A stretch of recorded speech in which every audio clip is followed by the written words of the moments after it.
We meet today to focus on the very best that can happen for our lives. Show us what we need to do this day. Give us strength physically, mentally, and emotionally. Help us to successfully meet every aspect of our lives. We ask to be inspired with creative and dynamic ideas and trust we are guided so that we can meet our lives with joy and confidence. Amen.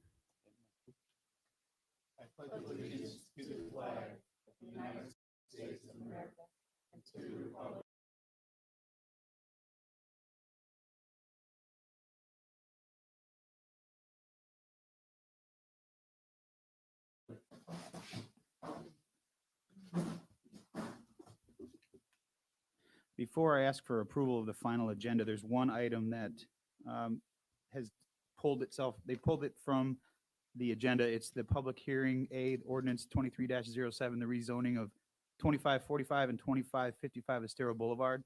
Is there anyone in the audience today that came to speak at that public hearing? Seeing none, okay. So we'll be pulling that off the agenda. Is there a motion to approve the final agenda? So moved. I'll second. All those in favor signify, is there any discussion? Hearing none, all those in favor signify by saying aye. Aye. Aye. Opposed? Hearing none, motion carries unanimously. Next, we have public comment. Madam Clerk, I have nobody signed up. is there anyone in the audience that chooses to speak? Seeing none, we will close public comment. Local achievements and recognitions. Vice Mayor Adderholt. Oh, I just wanted to briefly thank the CFO's office for coming tomorrow here at Diamond Head for the Insurance Village.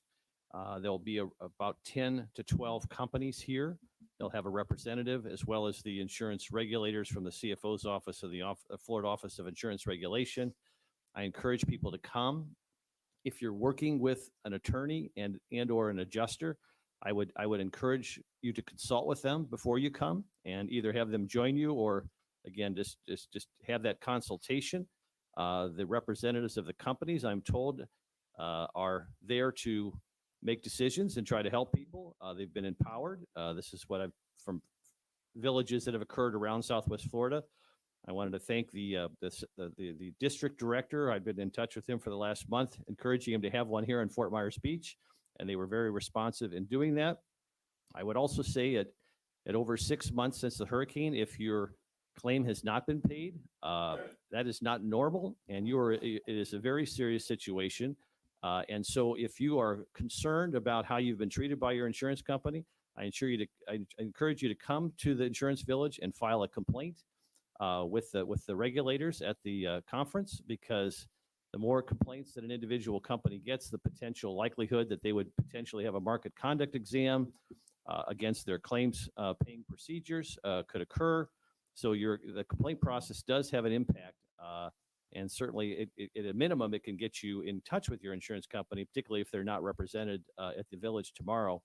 But again, I hope that goes well. Hope people come. Obviously, it's from 9 to 5, so that 9 to 10 hour, I'm sure, is going to be pretty crowded. So if you're going to kind of think about your time, maybe come a little bit later in the day where it's not so crowded.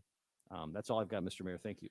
Thank you. Councilor Veach. Once again, where's that going to be at? It's here Jim, at just- Diamond Head, Right here. Okay. Yep. And you said from 9 to 5. 9 to 5. I think the list of insurance companies is posted on Councilor King's Facebook page, which I think he posted this morning.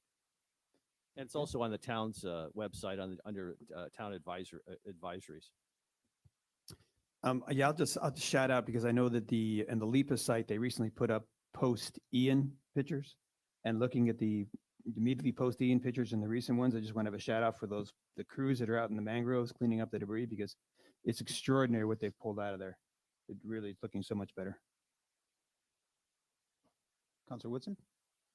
Couple of things. So another Steadfast restaurant did their opening or initial opening, the Whale, this weekend. So hats off to them for getting back out there. And I know they have plans in the works for their building and getting permits and all that kind of thing. So that was really great to see. And also a huge thank you to Matt Caldwell. He was our speaker at the chamber lunch last Thursday, and really tried to set the item, give something to look at, look at the future, how to get there, where to go to find information. Had some really great questions. I think it was the largest turnout that the council has had, I think, since Byron was here.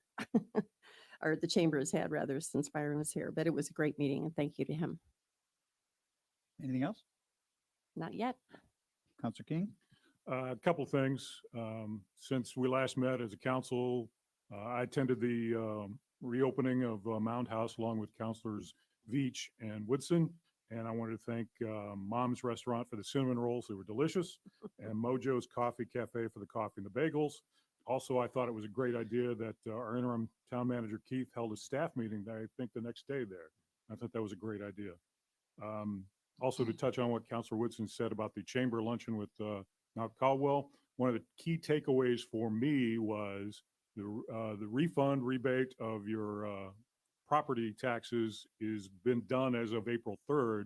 But going forward, if you're not able to use the property you have for its intended purposes, please get in touch with that office to let them know, because that will impact your 2023 appraisal. Very good. Anything else? That's it. Everyone has so graciously covered all the items I had, so thank you for doing that. Next, we have advisory committees, items, reports, and appointments. Murph is here. Mr. Johnson?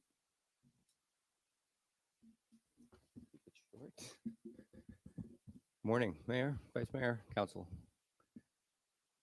Town Manager, Madam Clerk.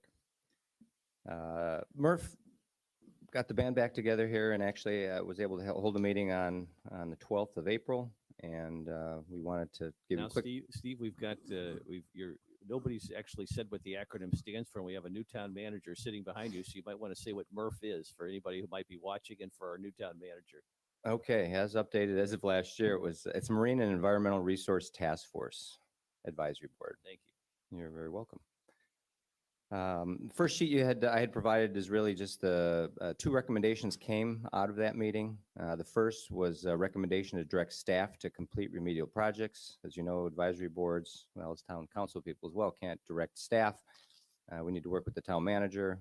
And basically, maybe the executive summary here is there's 3 projects that had been worked on the last 2 years.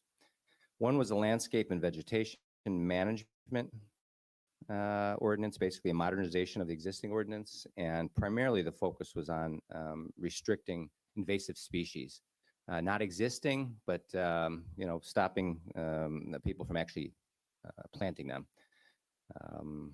The 2 newer council people obviously had not participated in that, but we have been up a number of times over the course of the last 2 years to discuss this with you. The second one is a tree ordinance, and that was actually, I think, spearheaded more by Councilperson Hasselfras, and that was pulled out of the existing landscape and vegetation management and as a standalone with some input that the council gave directly to the staff, environmental staff. And the third one is the South Florida Water Management District Landscape Irrigation and Water Shortage Model Ordinance. This was brought to us in 2020, and essentially it was the management district coming to Fort Myers Beach to remind us that we were the only ones in Lee County that did not implement the model ordinance. And this is just simply an ordinance that provides water restrictions when there's water restrictions required. So really, these 3 projects have been completely reviewed, and the input's been it's passed the or I should say it's been reviewed by the advisory board, and really is at a state where it just needs the language written for you to review. So it hasn't been done, and that was now that we're haven't met for 6 months. I think it's a matter of requesting your priority, where it ranks in your priority to have environmental staff begin to work on this again. Steve, not to interrupt you, but that one really caught my eye because I was surprised that we didn't have something and that we were the only ones that didn't implement it. On that same path, Lee County has a fire ban in place now. Do we know off the top of your head if we have a fire restriction ordinance, or I don't know if we do or we don't? I do not know, Mayor. It'd be something that would kind of tie into that. Well, that's a segue into I'm not aware of it to the extent that we do. I do know that the state of Florida, depending upon the conditions in any particular area, will announce or publicize that it's a fire hazard area, and to prohibit under state rules any open burns or other than prescribed burns, and limiting the ability of individuals to take action that might cause an unintended fire.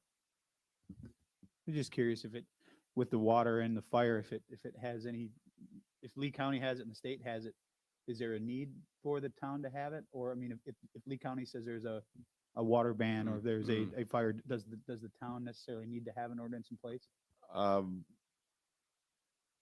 Generally speaking, unless the county ordinance specifically states that it's intended to apply to municipalities under the Lee County Charter, it would not necessarily operate in the city unless the town were to acknowledge and take formal position that it would apply to the town of Fort Myers Beach. I would think for our code enforcement authority that it probably would help if we did have such ordinances. Good. Okay, Yeah. good. Well, that'll be a segue into the second page, but let me finish this first one. The second recommendation that came from the meeting was brought up by a resident advisory board member who had their sewers, had some issues with their sewers, and after uncovering it, they found out that it was, there was holes. It was cast iron, and basically sewage water was escaping from his sewers. So the request was whether or not that's something that, since they're county owned, is there a way to investigate then the issue that potentially exists, that the older sewers are in fact polluting our waterways? And maybe the best way to approach that, since they are county owned, I don't know if that's a recommendation from the town council, or if that's something that you would request that the advisory board attempt to follow up and find out what the hoops are that have to be jumped through. I think for that one, it would be, for me, I know that there were some issues with some homeowners that have the same copper pipes going from the house to the street Mm-hmm. that have had issues and have had to have them replaced, but that's obviously not county. Mhm. So I don't know how we would be able to attack that from county, state, or county, municipal, and homeowner Mm-hmm. level, but I think it's definitely worth looking into.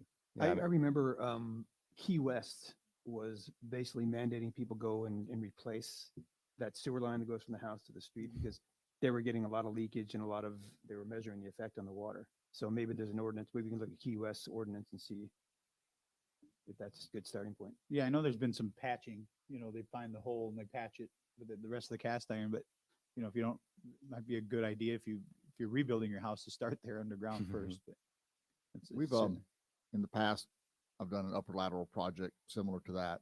Upper lateral meaning the privately owned portion of the sewer laterals, that upon a real estate transaction, you require certain things, termites and those sorts of things, require a scoping of that line to see if it's leaking at that time. If it is, it would have to be replaced then. And that way, just it's upon real estate sales. So ultimately, if somebody lives in their house 40 years, it doesn't get done, but typically as that's a decent trigger point. That's I thought there was there were limits to what the municipality could put in a real estate transaction. It's like, I think it was a case, and maybe John can answer this, where if the town wanted to put in something like explaining, I don't know, some ordinances we have, short-term rentals, whatever, that we're not allowed to mandate that that's in the real estate packet. Yeah. Yes, we're, as a general rule, unless the town is a party to the contract and puts something into the contract, we can't mandate that third parties and any private transaction acknowledge or state that they're subject to. With that said, I'm sorry, because I'm looking at the dripping water. Right. Just started. That caught my attention. But to your point, everyone's on notice of both applicable state and local laws and regulations under general law. Now, the case that Keith, the example that Keith put out, would we be allowed to do some of that, to say that in a turnover of ownership that certain actions have to be taken, like scope out a sewer line? Not that I'm aware of. Yeah. I would, as our town manager is handling other water utility issues right now.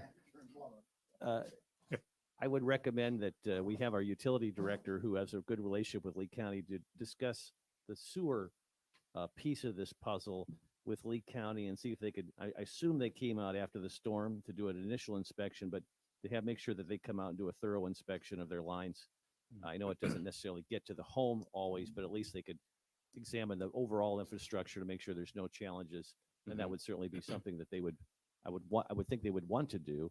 But I think your suggestion, Mr. Town Manager, could be a nice gradual way to implement some assurances that there's no additional leakage. But I'd be curious to hear what the county says about their system and whether they can detect leaks, how they with their inspection systems. Like, we'll look into that, Steve, because I think that's a legitimate, very legitimate concern. And I think one place to maybe implement is when someone's rebuilding their house. I know no one wants to add extra expenses, but to rebuild a new house and hook it up to a leaky sewer line is not in the long-term interest of anybody. Yeah, also, Vice Mayor, to your point, actually, I witnessed the county was actually blowing smoke into the sewer systems along Estero Boulevard. And I don't know if they're going down side streets, but, and looking for the puffs coming out. And actually, we saw a 4-inch cleanup, cleanup with the cover missing. As we walked a couple blocks later, we saw a bunch of smoke coming out of a cleanup, so a clean out. So maybe they have actually done that, but certainly not for private residences, I would guess. Very good. Well, it's safe to say that we're getting a second lesson of the aftermath of Ian here. I love the waterfall feature. He's getting a towel to Yeah. damper the Okay. noise, I don't know, Okay. I thought it had a nice beat. and it's coming down even more there. It's getting wetter and wetter. Whoopsie. Shall I continue? Yeah. Yes. Okay, so jumping into the initiative guidance request, essentially, we keep a list of initiatives that we work through at our meetings. The first three I just brought up, those were the top three that have sort of been sitting there. You can see that the status has sort of progressed, and those first three are remedial. So again, depending on what your input is on those, whether or not you want staff to continue to work on providing the language and the ordinances for those, I think one of the important parts of this is that during the rebuild, as people re-landscape, if those in fact ordinances were in place, you could prevent or you could help manage invasive vegetation, as well as the tree ordinance. But to continue on, the pop-up tent is up and running again. They're organizing dates as able.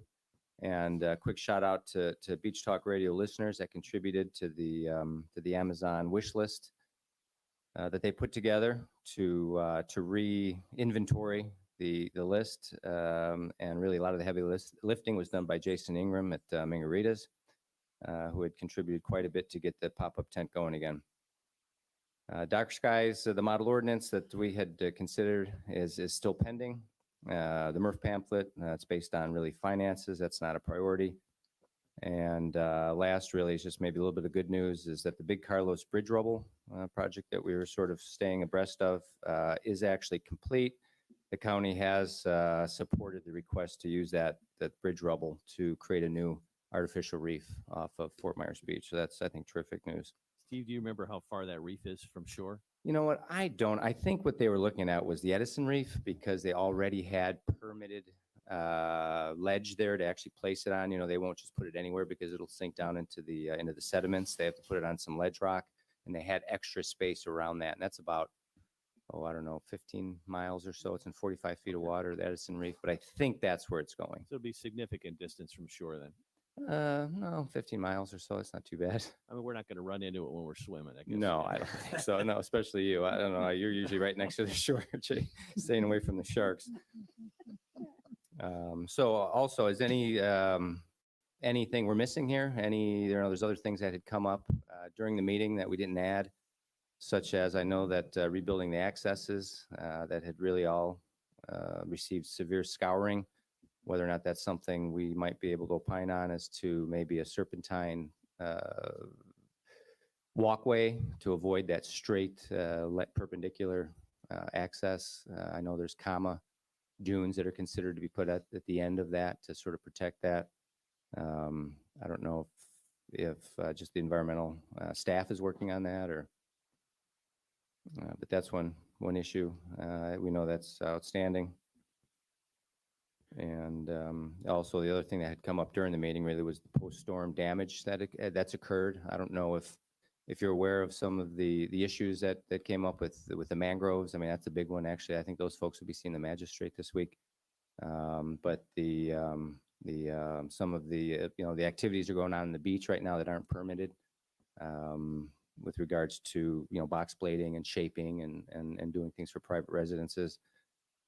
We'd actually had hoped to have the town take a closer look at the permitting for that as well, as they do the rebuilds. Steve, the town in the past has participated in a tree giveaway program. Mhm. And as we attempt to revegetate our island, given what we've all been through, I'm wondering, it's not just a question for you, but also for our town manager and for our tidal basin people. Are there FEMA funds available for us to sort of do a tree giveaway or native vegetation that could be disseminated to homeowners, and as we try to revegetate an island that's been heavily devastated? Is that a piece of the puzzle that's ever come up in any of the conversations? Not that I recall, other than the berm, vegetation on the berm. But as far as trees go, I don't know of a program through FEMA for that, but there are other grant programs to Arbor Day Foundation, others like that can offer grants to help us do that, or even some of the paper companies. I don't know down here if there's a lot of that or not, a lot of forestry industry, but many times you can get trees through native trees through the paper companies. Yeah, ours is typically Arbor Day is the tree giveaway. Yeah. Okay, and forgive me, what's that date? I don't know. I don't know when Easter is.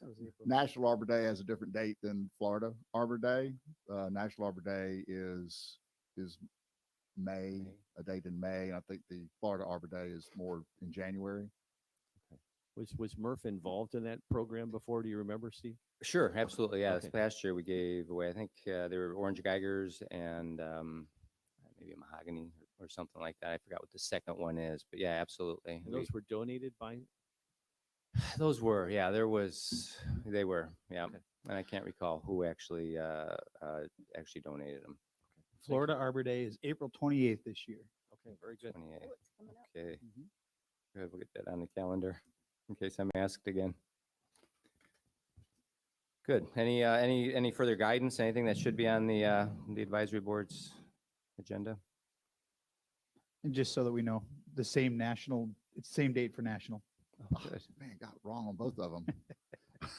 I'm 0-2. Short-term attitude. So, That's right, short timer.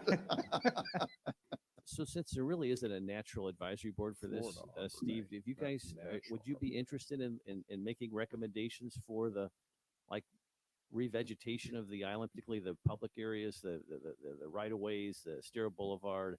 I mean, other areas where we can enhance our vegetation on this island. Have you thought about, I'm sure you have thought about it, knowing you, but Mhm. is that a Murph function, do you think, or that could make recommendations? And It would be, absolutely. I know Crab, that was sort of in their venue a little bit back in the day, but absolutely, yeah, we've got, master gardeners on in the advisory board.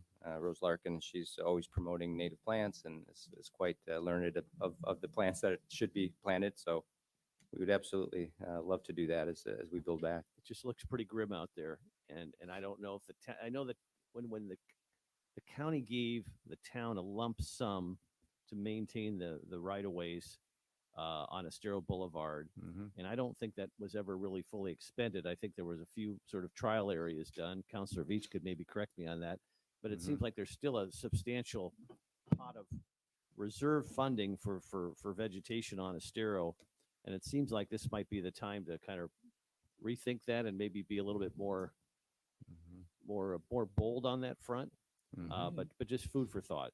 I see Joe's wheels spinning over there.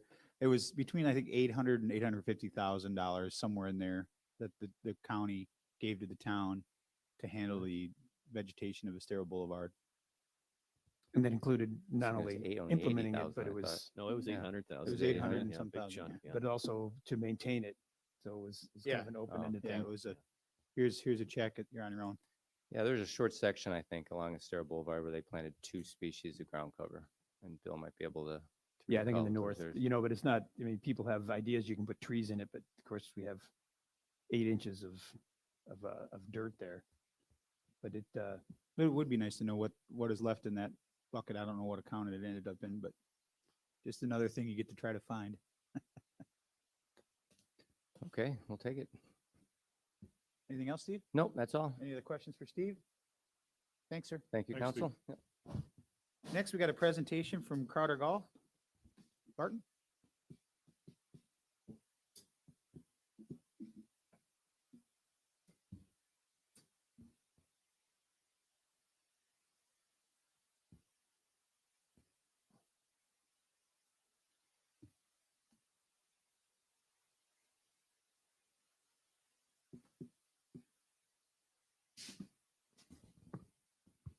All right, while we wait on the projector to power up, I just want to, Mayor, Vice Mayor, Council, Town Manager, Madam Clerk, everybody in the audience, thank you for, one, having us here on the island for the last 6 months. I hate that we were here under these circumstances, but your whole community has been really inviting to my company and all of our subcontractors.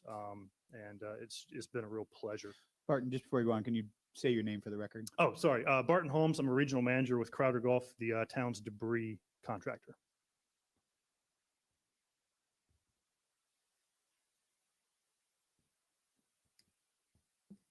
All right. Feel if I talk too long, I'm going to get wet, so we'll make this quick. So at the request of the town manager and some of you guys, I'm here just to present a few data points on the collection effort as a whole. Kind of what we've done to date. Obviously, those numbers are constantly going up every day because we're still collecting. And then also a touch point on the Bay Oaks Recreation Complex site that we occupied for a number of months. Obviously, I know that a lot of you probably have a lot of questions, so feel free to jump in the middle or at the end. I'll try to answer to the best of my ability any questions that you guys may have. We'll try to of- hold comments till the end because I know you got a lot of stuff to cover, so. It's if we really not can. that extensive. Okay, so. all right. All right, quick about Crowder Golf. We've been the town's debris contractor for a number of years. We've done a number of activations with you guys. They've mainly been relegated to fish kills and some smaller storms. This is definitely the largest activation that we've had with you guys. We're also the debris contractor for Lee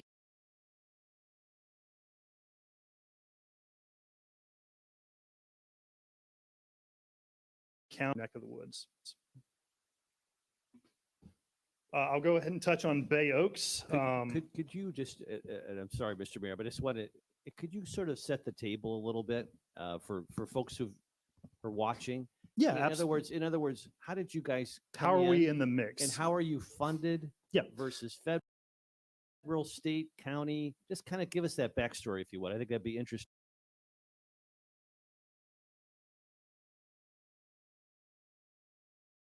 The state FEMA coming in and helping support that recovery effort. In our industry, FEMA is the checkbook. FEMA does not actually have any mechanical assets in place to pick up and remove debris. That is still left to private companies here in the United States. And so a lot of people refer to us as like the FEMA trucks rolling around, picking up the debris on the right of way with the big grapple trucks. But we are a private company.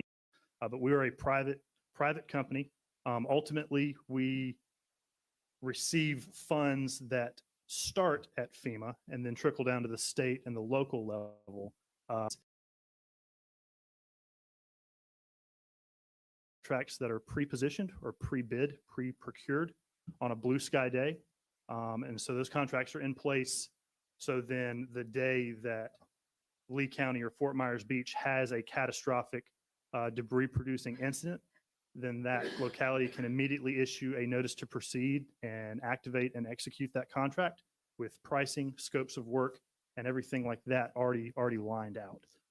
And that way you don't have to worry about either an emergency procurement process or a standard, more drawn out procurement.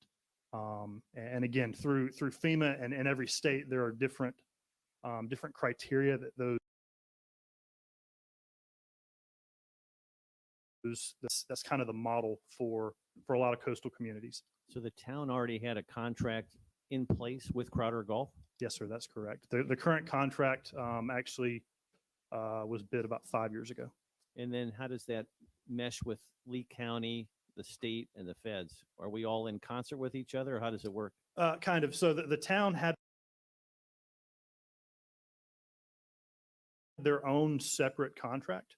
And so, from my perspective, I think that was good foresight on the town, because it allows you to be your own best advocate in terms of response and recovery.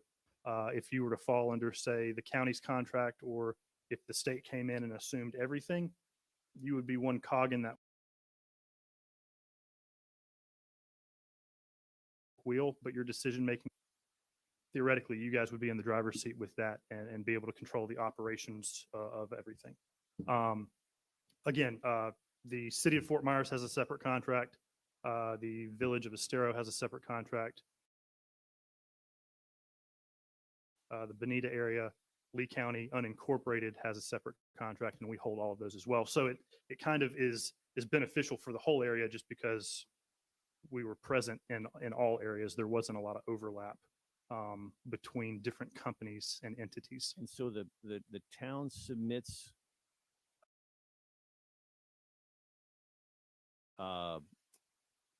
receipts to the county, who submits them to the state, who submits them to the Fed? Kind of walk me through that So process. the process of obtained right of ways.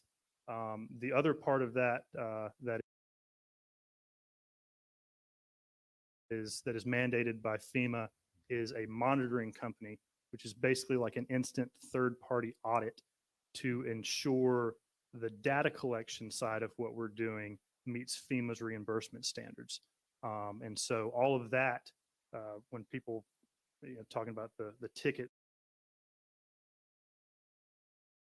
or the actual data, that is handled by Thompson Engineering, who is the town's debris monitor. And so again, separate contract for debris monitoring services was procured the same way that our debris contract for collection was. And so they've been on the ground with us hand in hand.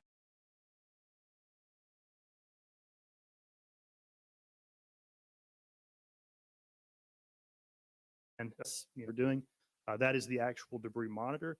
And they're ensuring that, what our drivers are collecting from the right of way is eligible storm debris. They're doing, GPS coordinates of like where that pile was, taking pictures of every pile. And again, those are all FEMA guidelines and standards for reimbursement. I think what he was trying to get at is, shortly after the storm, the state came in and assumed pretty much all of Lee County's contracts as far as funding, payment. So we weren't paying for it. Gotcha. submitting- Yeah, and I so think that's what he was trying to the state and FDIM came in and they assumed financial obligation for the city of Sanibel and the town of Fort Myers Beach. The rest of Lee County, they did not. And so that was an interesting aspect. Obviously,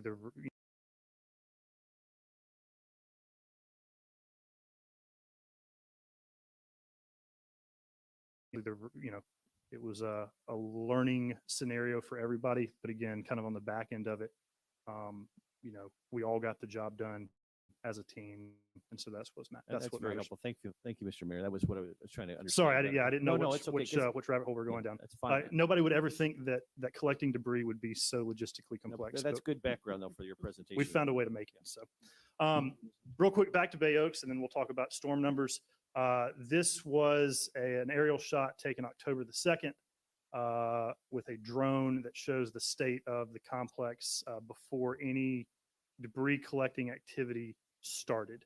Obviously, we were here on the island doing what we call the emergency push. We were working with search and right away. And so this is basically Bay Oaks untouched post-storm.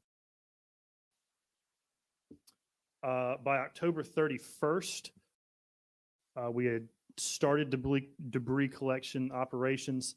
And so this was probably 2 weeks in.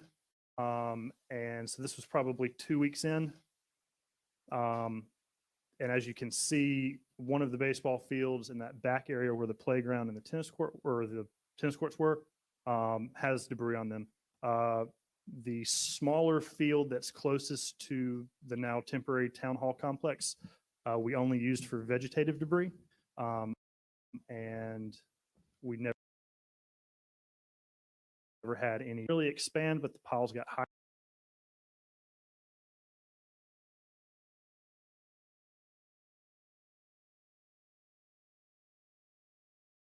Expand, but the piles got higher. And then from November to the end of January, we continued to haul debris in and out of Bay Oaks. By the first part of February, we stopped hauling any new material into that site to start the process of trying to remediate and get the debris out of there. Based on conversations that we had with the town, I think our line in the sand was the end of March to have that site clear. Acres is that? To have that site clear.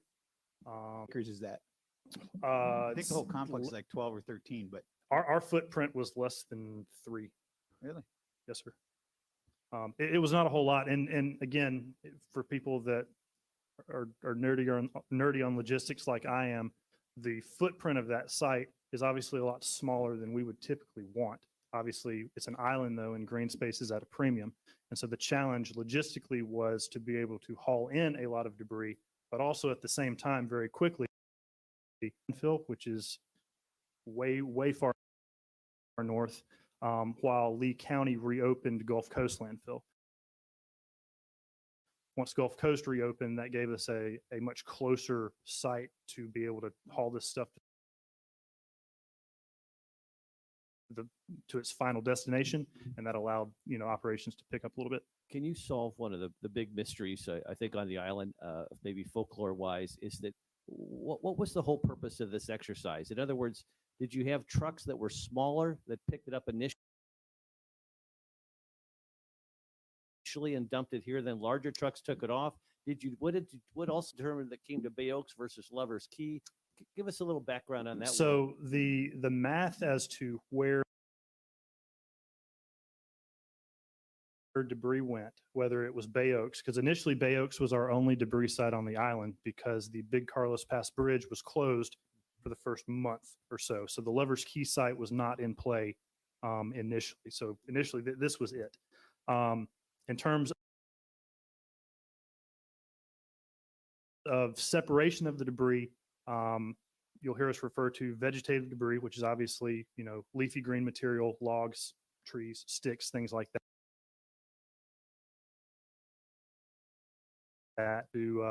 We had 20 different sites across Lee County. Some were, commercial farms, use it as like a beneficial soil amendment application. There were a couple of commercial mulch sites in Lee County that also took it. They would in turn, grind it again and distribute it out to the community. The vast majority of what you see here is what we refer to as C&D, or construction and demolition debris.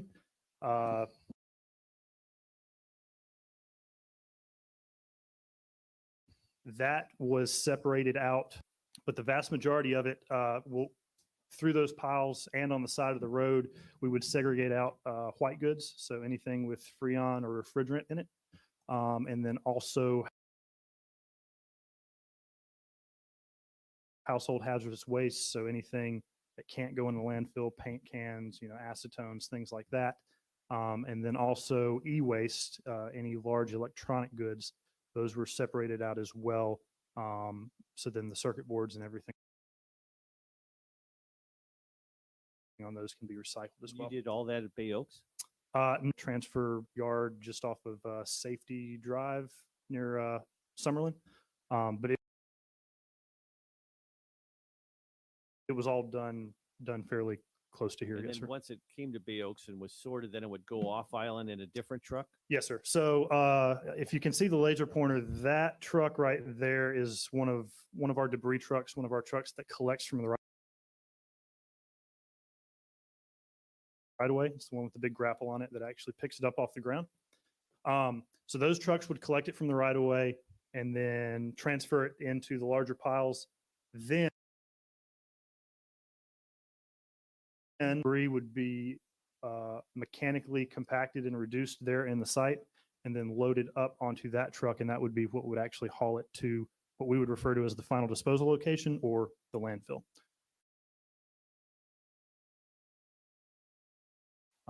And so, yeah, both of those things were ongoing at the same time. That's very helpful. Thank you. Yes, sir.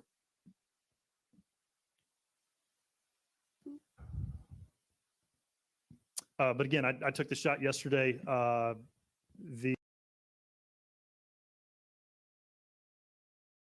only able to remediate the site when we're done with it to what it was when we assumed it. And so I know there's been a lot of discussion, either getting Bay Oaks back to the baseball complex or whatever the town may choose to do with it. We are limited by FEMA's standards in terms of what remediation efforts we can take here on the ground. Anything further than that, the town would definitely be eligible for funding for, but this is a Category A expense, and that would be under a Cat G, which is parks and recreation complexes and stuff like that. So basically, we did some great site work for whatever you guys want to use it for in the future. Is the soil remediated? Initially,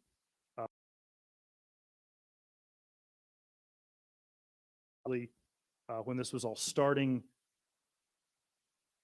I'll be candid, there was a lot going on a lot of different levels. We, Crowder Gulf, did not have control over that debris site when this all started. It was a secondary company that was here for a couple of days.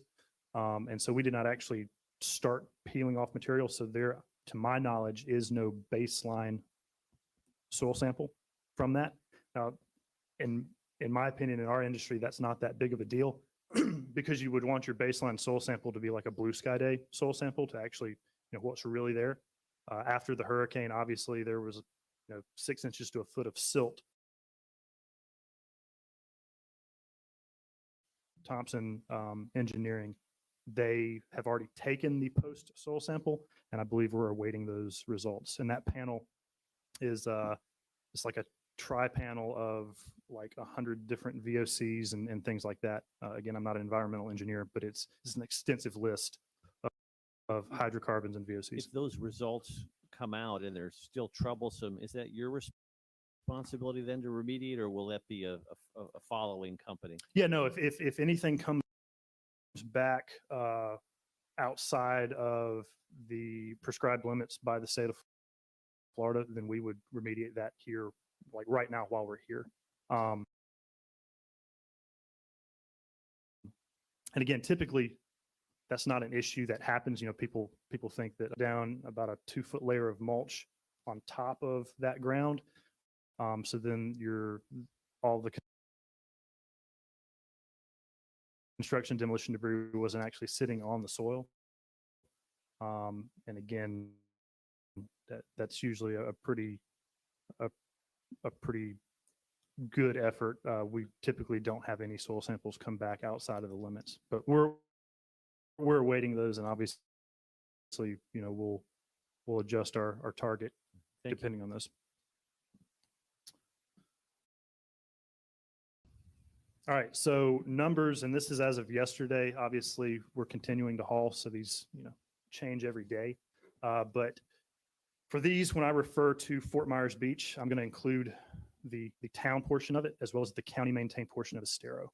And for those of you that don't know, the town obviously maintains the town roads, but the main boulevard of Estero Boulevard here on the island is technically county maintained. So I'm combining both of your numbers. Obviously, we did the cleanup for both of them, so it's easy to do. But you're looking at 28,714 loads of debris. And so that's vegetative debris, that's construction and demolition debris, that's the sand that was picked up and all of that. Totaling over 1.1 million cubic yards of debris. Of that 1.1 million, we collected 555,000 cubic yards of dirty sand, screened that out, and obviously that sand came from a lot of different places, was mixed with a lot of different things to include soil, and so not all of that sand was able to be, used as its intended purpose. But I would say at least 25,000 yards of sand were put back into the scours and the beach access areas, as needed. And obviously, being a beach community, the quality of that sand, the color, what's in it, we tried to be sensitive to that, and use that material in the most efficient and effective way possible, which a lot of times was filling scours and things like that. Obviously, the town has the emergency berm project ongoing. There'll be follow-up dredging projects as well to help reclaim some of the other lost sand to the beach. 215 tons of household hazardous waste. So that's paint, propane tanks, the nasty stuff that you can't just throw in a landfill. We had separate crews coming around to do that. That includes gasoline engines, so people's lawnmowers and riding lawnmowers, things like that. That would all be included in that. 7,132 white goods, so refrigerators, AC units, things like that. That number is just for the town because I can't segregate out just Estero from the county's numbers, but the county-wide, they had about 10,000 pieces of white goods, and I would venture to say that at least a third of them probably came from there. So you're looking at probably over 10,000 white goods picked off just Fort Myers Beach. And again, that's collected in 2.3 square miles. So Lee County proper did a little over 12 million cubic yards, but they also have like 1,200 square miles of area. You guys did over 1 million in just a very small footprint. So in terms of the density of the debris, I've never personally seen anything like this, to include Mexico Beach during Michael. So, And you said this is still ongoing. What would you estimate, just if you could? Obviously, there's still houses that have to come down, and it may or may not fall in your total number bucket, but if you had to guess. right. It's really hard to guess. So far, well, let me do some math. As of the other day, 14.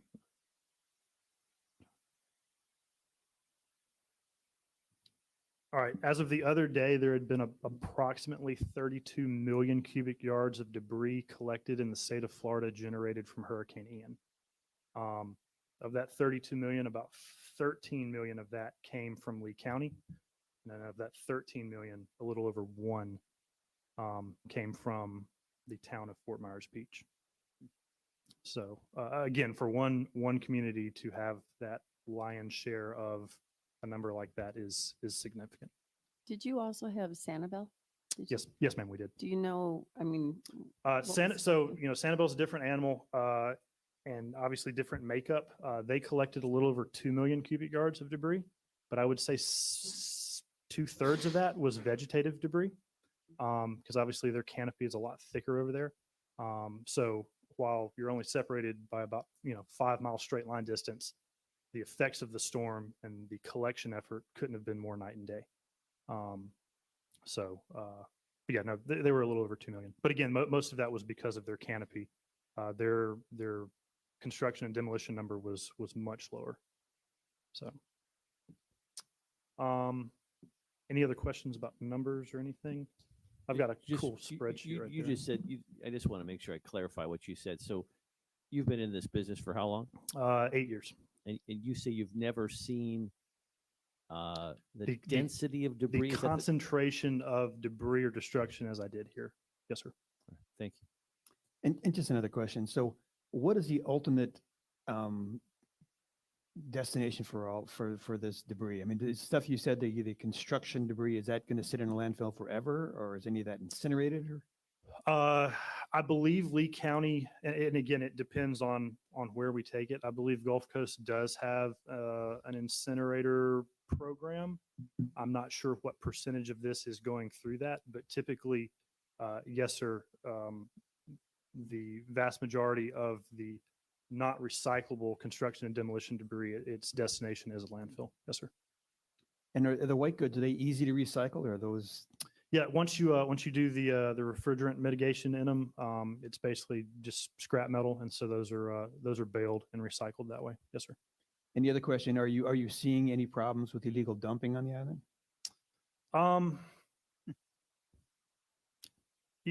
Especially as the collection effort is on its tail end, and we're closing down debris sites and things like that. Actually, the day after we got the last load of debris out of Bay Oaks and started to slick it off, the next morning I rolled in there and there were 2 dump trailer loads of debris right in the middle of it. Frustrating at best, but we haven't had too many issues, and I think that's one. You guys have some good folks here in the town. The sheriff's office with Lee County obviously has a presence on the island, and I think ultimately people just want to do the right thing. So you have those issues everywhere, but we haven't had too many issues here. Thank you. Yes, sir. Kind of expanding on my little bubble bullets, that this is kind of the drill down between the town numbers on the left, the county numbers on the right, and then the whole island totals in the bottom right. It's just a mirroring of the data, but drilled down by number of loads, cubic yardage, and things like that. And I can, these numbers are available in a lot of different places for the town, but if you guys want printed out copies of all of this, I can gladly provide them. That would be great. Yeah, I was going to say, if you could provide it with the town staff. So they Yeah, could no, get it out on I'll their get social that to media. Keith and everybody when we finish up here. And if you want to add a slide or two with your editorializing in terms of what you saw and how the magnitude based upon your experience, I think that's really interesting.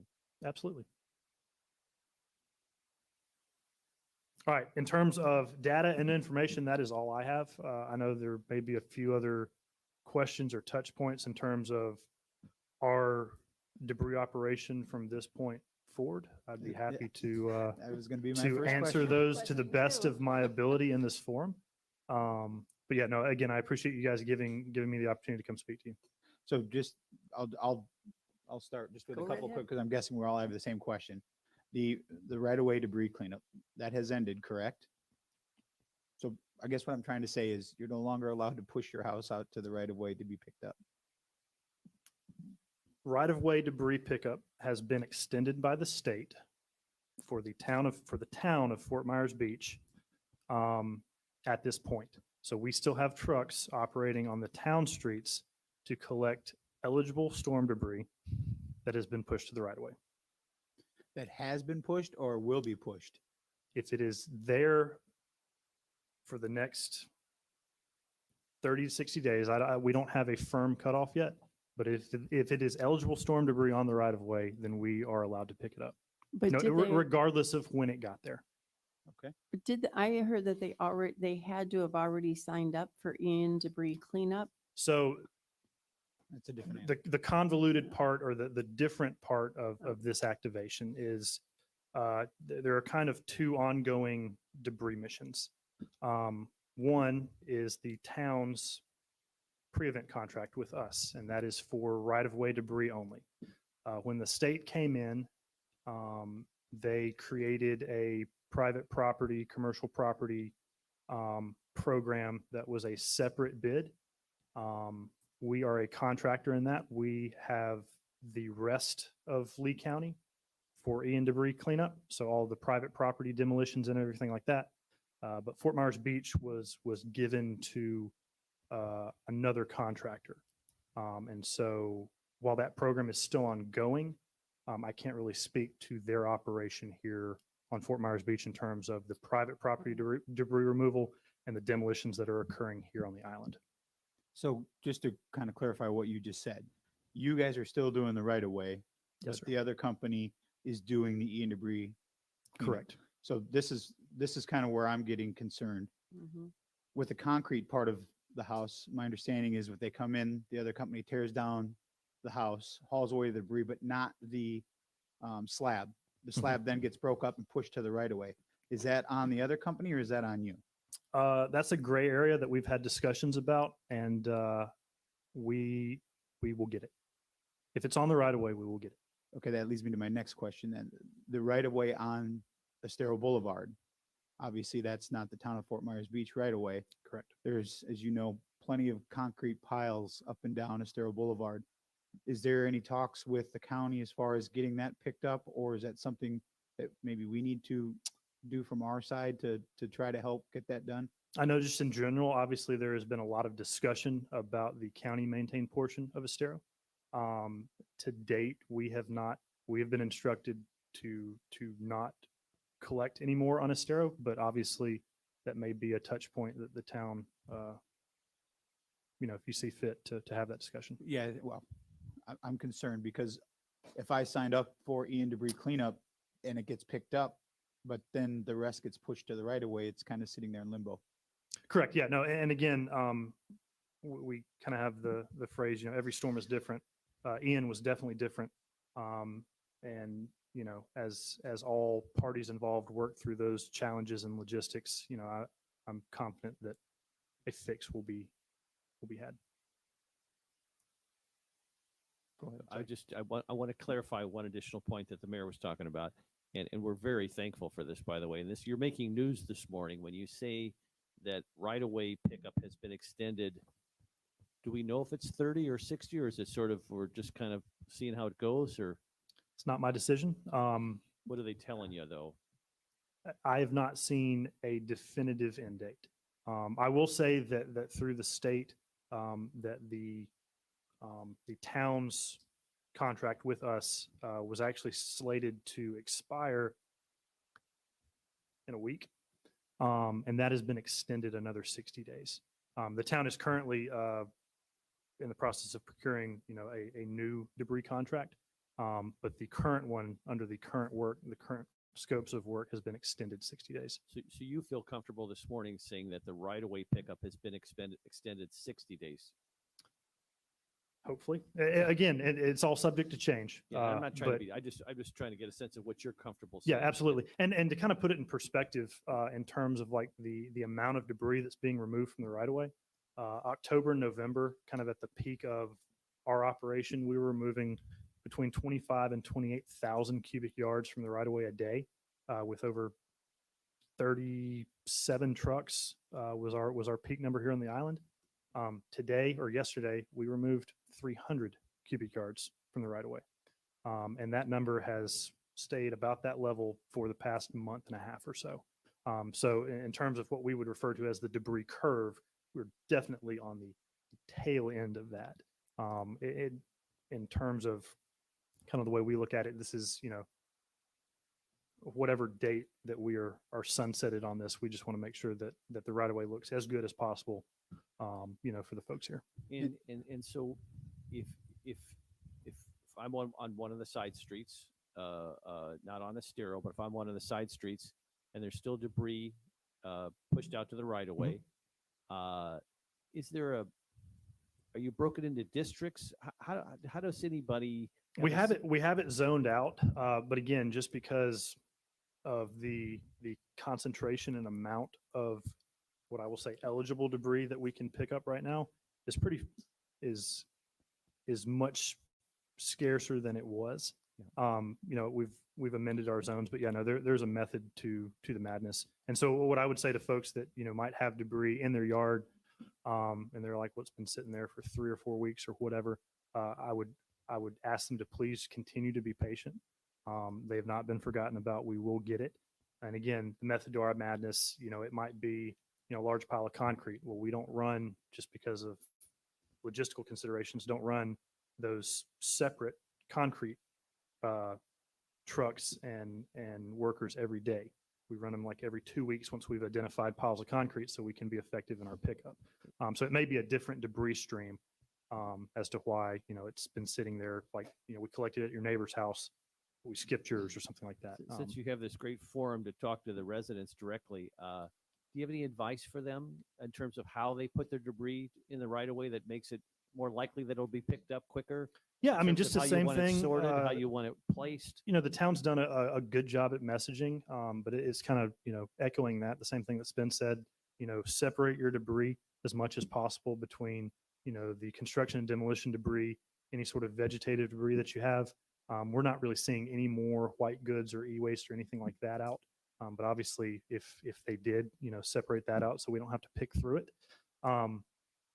The other thing is, especially here for people that are doing demolitions of their homes and pushing out the concrete pylons and piers and foundations and things like that, as if it is a sizable amount of concrete, to separate that as well.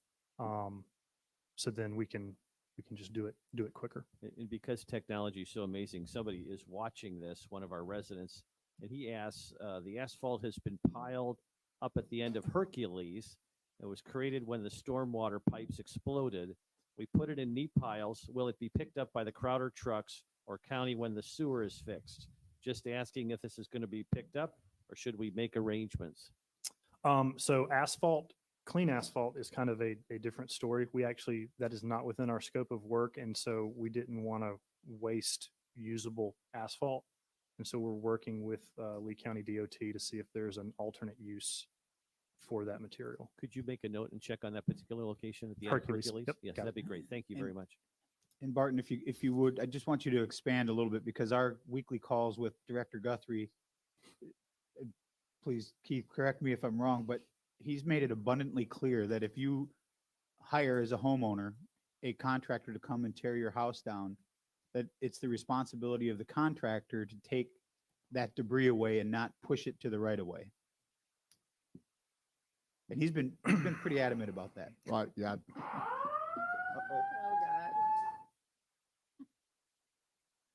Does that mean I have to stop? Well, yeah, maybe we. What's next? Water got into the alarm system. Oh. Hold on. Anyone listening, we got the, I think our mics died too, so.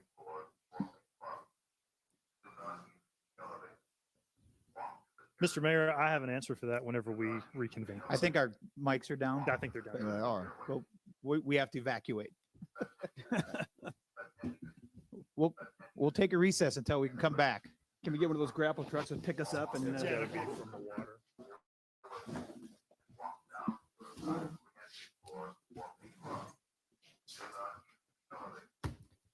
No elevator. Just as it was getting good. What I want to do is get stuck and. Oh, it's short. Torrential downpour with no exit. Yeah. Come on.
But if they're tearing it down, they're supposed to get rid of it.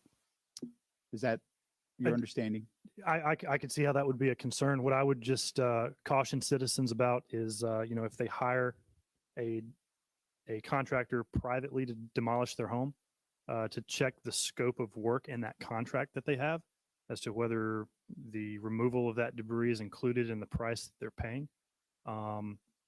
Obviously, on our end with Thompson, they're on the ground in, the debris that is on the right of way, that is eligible storm debris to be picked up. Obviously, we will collect that. But yeah, no, definitely reiterate to homeowners that, to check the contract between them and their demolition contractor to make sure that they are getting the full scope of services that they paid for. Okay. I have a ahead. couple of questions. Same thing, kind of reconciling that conversation with this information. You said 60 days. Again, I Look haven't to seen May- that in writing. I know that our contract with the town was extended Okay. for those 60 days. He said 60 days to May 28th. So I guess he was assuming March, April, May. From that initial sunset of right-of-way collection, I think is where they got that number from. Okay. He also told us to begin enforcement, or that we could begin enforcement on debris to the right of way. Now, Estero Boulevard, that has the extra dynamic there, but you're saying on the town streets, if it's to the side, we don't need to worry about any enforcement there until you're gone. That would be my recommendation as well. You've used the term eligible. Do we need to clarify what is eligible versus not eligible? At this point, my encompassing definition of eligible debris that we will be able to pick up, it has to be debris that was generated from the storm. So what we have seen in a couple of cases is, as people, remodel their homes, refurnish their homes, some of the boxes and crates and things like that that are generated from those activities they've put on the side of the road, and we are not able to collect those. So it has to be debris generated from the storm. It has to be on the town maintained right of way. And as long as those parameters are met, then obviously, we will get it. The other thing that causes issues, and this is, we've talked about this a couple of times throughout the duration of this collection, is anything that's in plastic bags that you can't see. Our guys actually have to physically go and cut those open to see what's in them. So if they would not bag their debris, that would be great. But yeah, as long as it's debris generated from the storm and it's on the eligible town maintained right of way, then we're still able to get it. Thank you.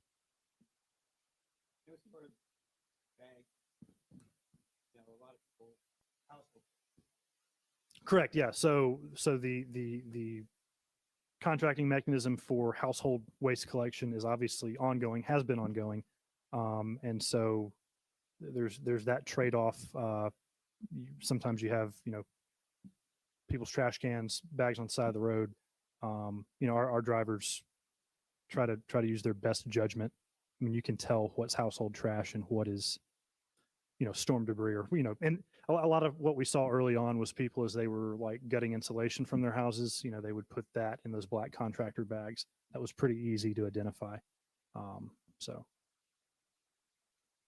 I'm sorry, I don't want to be redundant, but I just want to be clear. There on Estero Boulevard, there's at least a dozen locations where there's significant piles of debris on the sidewalk itself, impacting people's ability to ride their bike, Yes, sir. walk, etc., drives them into the street. You say that's not your jurisdiction, that's a different company's jurisdiction? No, so, well, the right of way on Estero was in the purview of our scope of work for the county. It's just at this moment, the county is not collecting any more debris from the right of way. So does that mean these folks who have significant piles, I see a lot of concrete piles on the sidewalk itself, would Lee County then be responsible for the enforcement of making sure that whoever put it there removes it? Or it's awkward, obviously, with the town not controlling Estero Boulevard.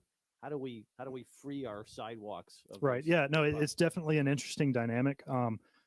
Again, I don't want to speak outside of what my purview is, but I definitely think it would warrant a discussion, because again, like you said, the health and safety aspect of it.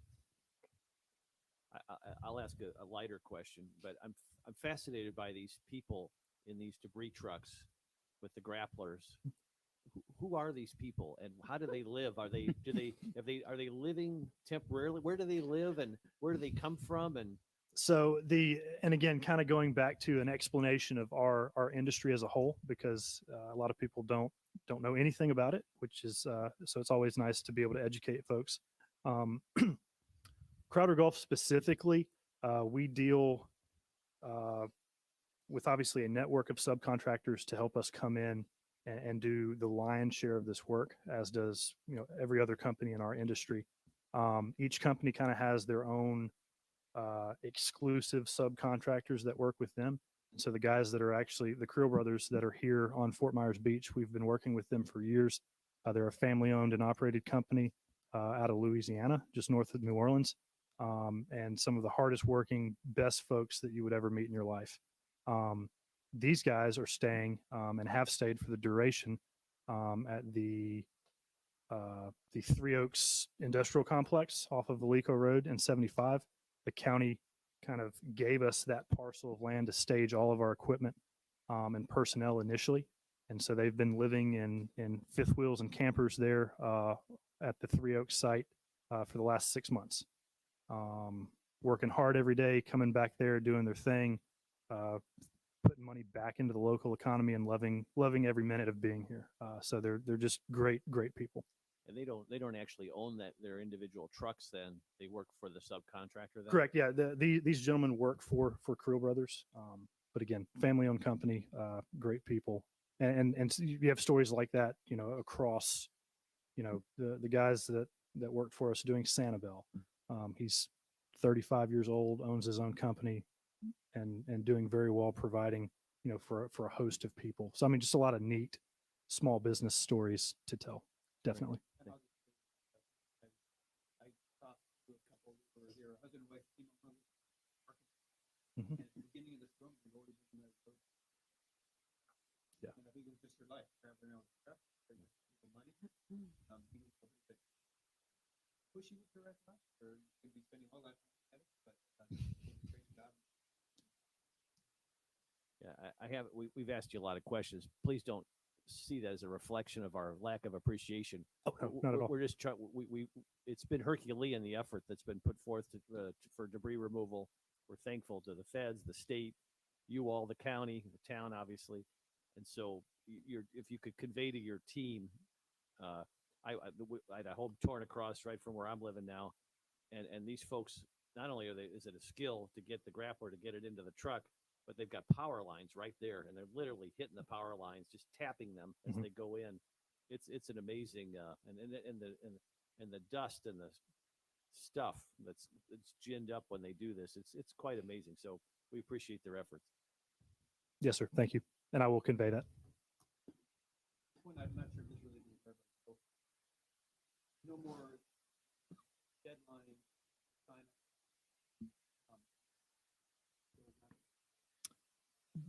That is my understanding, personally, but again, that I'm not handling the state portion of the program here for the town. But that is my understanding. Yes, sir. Yeah, they said it in. I'm just looking to make sure. They said the website itself was going to come down on Friday. But Yeah, I believe the website will come down. They'll still have the hotline. So yeah, well, the website's still up, but yeah, you can no longer. You no longer can sign up to be part of the program. Any other questions for Barton?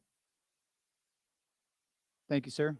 Thank you for Excellent. all your hard work. again, it's been a pleasure. Thank you for having me and being able to speak here. Next, we have approval of the minutes. Is there a motion to approve the minutes? I'll move. There's a motion. Is there a second? Second. A motion and a second. Is there any discussion? Hearing none, all those in favor signify by saying aye. Aye. Opposed? Hearing none, motion carries unanimously. Next, we have the consent agenda. On that, we have a special event for the Mother's Day 5K run in Times Square. Resolution 23-34, the Lee County Beach Cleanup, and Resolution 23-35, the fee schedule amendment. Is there a motion to approve the consent agenda? Oh, a C2? I missed a C2. No. Yeah, that's the fee schedule. So moved. Got a motion? Is there a second? Second. Any discussion? Hearing none. All those in favor signify by saying aye. Aye. Opposed? Hearing none. Consent agenda carries unanimously. Next, we had the public hearing for ordinance 2307 that was pulled. So that'll move us on to the administrative agenda. Resolution 23-36, Andrew Hyatt's employment agreement. A resolution of the town of Fort Myers Beach, Florida, approving and authorizing the execution of the employee agreement between the town and Andrew Hyatt as town manager, attached as Exhibit A, authorize and directing the appropriate town officials to take all actions necessary to effectuate the intent of this resolution, providing for conflicts, providing for severability, and providing for an effective date. Mr. Town Manager, Mr. Town Attorney, do you want to start this? Sure, I'll kick it off. I appreciate all of council's support to my going back and forth with all of you individually to work out terms. And we came up with a contract that, and I can let Mr. Hyatt address it directly, but I believe we're all agreeable with.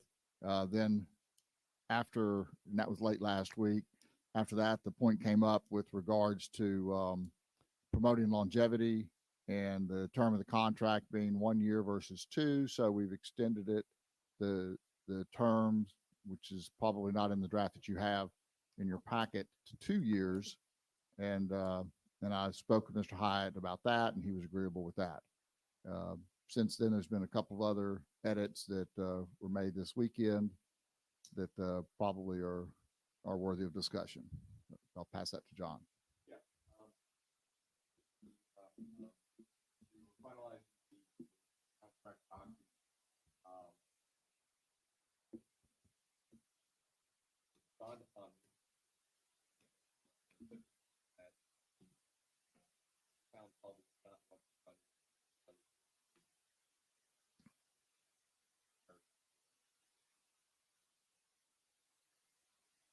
Very far out.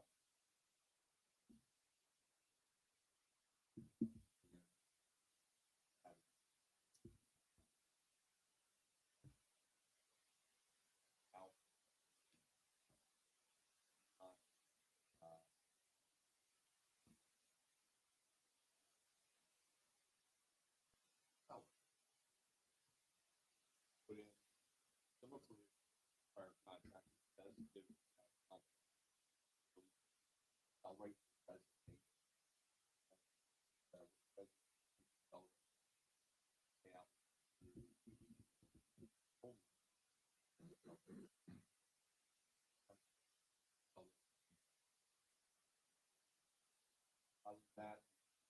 Put in and standardized some of the notice provisions as far as Mr. Hyatt renegotiating and extending his contract, as well as tendering his resignation to both state 120 days out, to then give the town council an appropriate amount of time to, one, extend and negotiate as the case may be, or to accept the resignation and look for a replacement.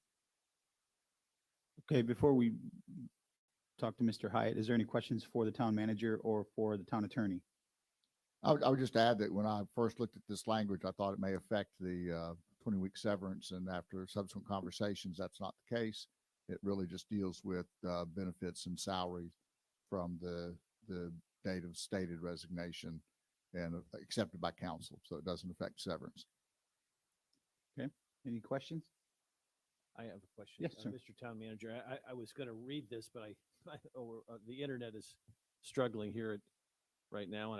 But there was a section in there that was just going to pull up on my phone that I can't pull up, that maybe you can pull up on your computer, under work hours. And it had to do with comp time. And I just wondered if you could elaborate a little bit on that for me. That seemed like a rather strange and unique provision that I had not seen before. Do you have a section? Are you talking about hours of work? Yes, sir. That's under 6.1. Oh, thank you, John. I'm hard copy myself here. If you wish, I can try and address the question. That's fine, John. Vice Mayor. It's on Um, page 96. Yep. generally speaking, under Florida law, employees are classified either hourly or executive or, salaried positions. And as well as under federal law, obviously, if you're an hourly employee and you work over a certain number of hours, you're entitled to additional compensation, time and a half, et cetera, holidays as specified.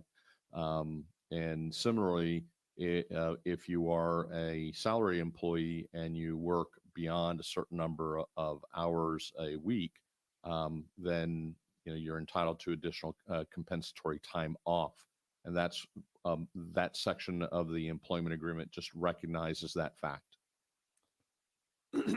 I guess my question then, John, is we use the term reasonable compensatory time. So this is, as we all know, and I'm hoping Andy knows this. I'm sure he does as a former town manager in numerous other places. This is not a 40-hour-a-week job. And so it's a potentially 24/7.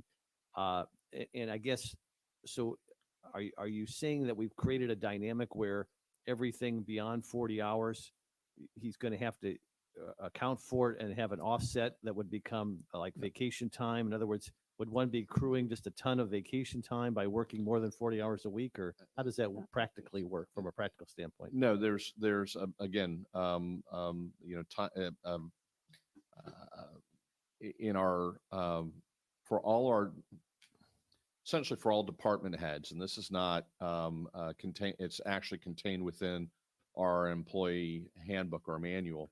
There's a calculation of what, if you work beyond and excess of the normal hours, then there's essentially what I would call or characterize as an equivalency chart, and you're entitled to that additional compensation in lieu of working, time and a half or double time if you were an hourly employee by comparison.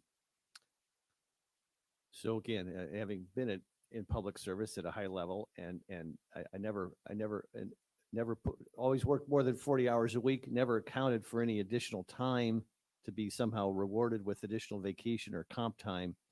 Are you saying this is a possibility or a requirement? It's a requirement, and to your point of working in government, it all depends upon where you are classified in your particular agency or state for purposes of that calculation. And again, this is not something new. It's done across the state for any salaried employee at a certain executive level. Okay, I appreciate the clarification. Thank you. And since we're in that section, I was noticing that the last sentence of 5.2 seems like it'd be clear. It says employee shall vest 25% per year up to 100. It just seems a little vague with 100. That should be either 100% or until fully vested. Or 100 years. Yeah. That'd be a heck of an investment. Yeah. The intent was 100%. Yes. Any other questions for the town attorney or town manager?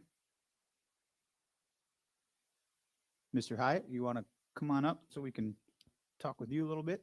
I don't know if we're supposed to or not, but I guess because you obviously were made aware of a couple minor changes that both Keith and I talked about this morning, and Keith had mentioned that he talked to the town attorney. Were those explained to you? Do you understand them? Yes, pretty standard. If I may, Mayor, Vice Mayor, I followed a city manager one time that he kept up with his 15 minutes over his 30-minute lunch versus his hour lunch, things like that. That's not my style.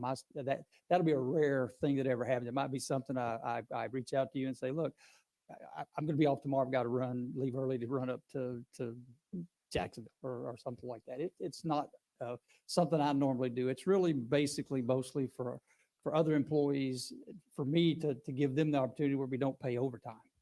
We reduce that. That's not extra pay. It's not extra time off, and it's very rare. I'm not a clock watcher. I'm very relieved. I'm guessing this was boilerplate language that was put in and not put in at your direction. I'm very relieved to have you say that and clarify it. So thank you, Andy. I'll at least work 2 days a week. I assure you that. Very good. Wow. But yes, Mayor, everything we've talked about and discussed and, it's pretty standard. My last contract was open-ended. There was no end date. I come here before you today. This is the last place I fully intend to ever work. So this is not something that I take lightly. I don't take it lightly. My responsibility, the challenge, a little daunting, but a lot of the heavy lifting's already been done. It really has. I mean, as I watched the video and saw the PowerPoint presentation, there's been, I hear you talk about things and talking to Keith and,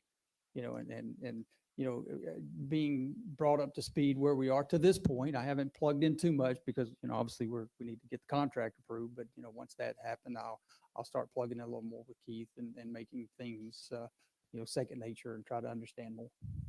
Are there any questions for Mr. Hyatt on the contract? I'll ask this question, Andy, just because I think the public is curious. Is it your intention or plan of attack to live on the island? Absolutely. Everywhere I've been, I've always lived in the town. This is, we're in rare air for coming into a new community. Usually there's more available. There's an opportunity that we found that's really kind of fell in our laps a little bit. So it's kind of like things that worked out. Absolutely. I think it's very important for me to be part of the fabric of the community, interact at events. And I was going to run in the 5K, but I understand it's a 10K. So that's going to. No, it's a 5K. Nice try. You're still in. You're still in. You're still in. It's a 5K. Yeah. No, but thank you for So yes, thank you for absolutely, answering that question. absolutely. I think that means a lot to our community. And I think it means a lot to you too, to have me available and us to interact and see each other and pass each other and, just, hey, by the way, did you see that? And I was listening to a couple of comments that somebody texted you and it's like, oh, interesting that's, so I'm making some mental notes listening to you today. And it's actually in the contract too. 6.2 says that. That he has to run in the 10K. With- That's with each one of 6.2 you. A. Oh, that he has to No. live on the. Yeah. So that's in the. that's right. Yes, Thank sir. you very much. Yep. It wasn't, I think the advertisement was within 25 miles, but I prefer to be here. And by the way, you have a lovely beach and, it's a lovely community. It's It- going to it be makes- back yeah. to where. It makes a big difference. Oh, absolutely. I Mhm. can't agree with you more. All right. No other questions? Thanks, Andy. Bring it back to the council for any further discussion. Is there a motion to approve Resolution 23-36, Andrew Hyatt's employment agreement? So moved. Is there a motion? Is there a second? Second. Motion and a second. Well, it was a tie to the runner there. We'll give the second to Go ahead. Counselor Woodson. Any further discussion? All those in favor signify by saying aye. Aye. Opposed? Hearing none, motion carries unanimously. Welcome aboard, Congratulations Andy. and welcome to the family. Yay.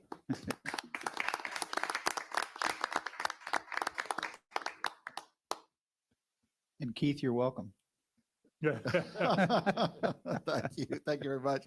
Mr. Mr. Ma- or This morning, I'm really not sure what's in the envelope. No, it was for travel for the last time. Yeah, but- right. Thank you very and much. just for the public's interest, as I understand, correct me if I'm wrong, Mr. Town Manager, but the new town manager starts on May 1st, and then your contract, you will physically be here until May 15th to help the Or transition. 30th or June 15th or. We will have crossover, yes, yes. And I would also just like to say that, one of my personal goals was to try to provide for a smooth transition, and that often doesn't happen in government, particularly in local government, where there's a transition of that authority. And I'm proud that we've found Andy, and I'm proud to be part of that peaceful transition of authority. If I may, Mayor, I echo those words. It's very unusual. Usually you come in and whatever's happened has happened and you just kind of pull the staff together. They've kind of, been damaged a little bit, but I think, what's happened here is a unique situation.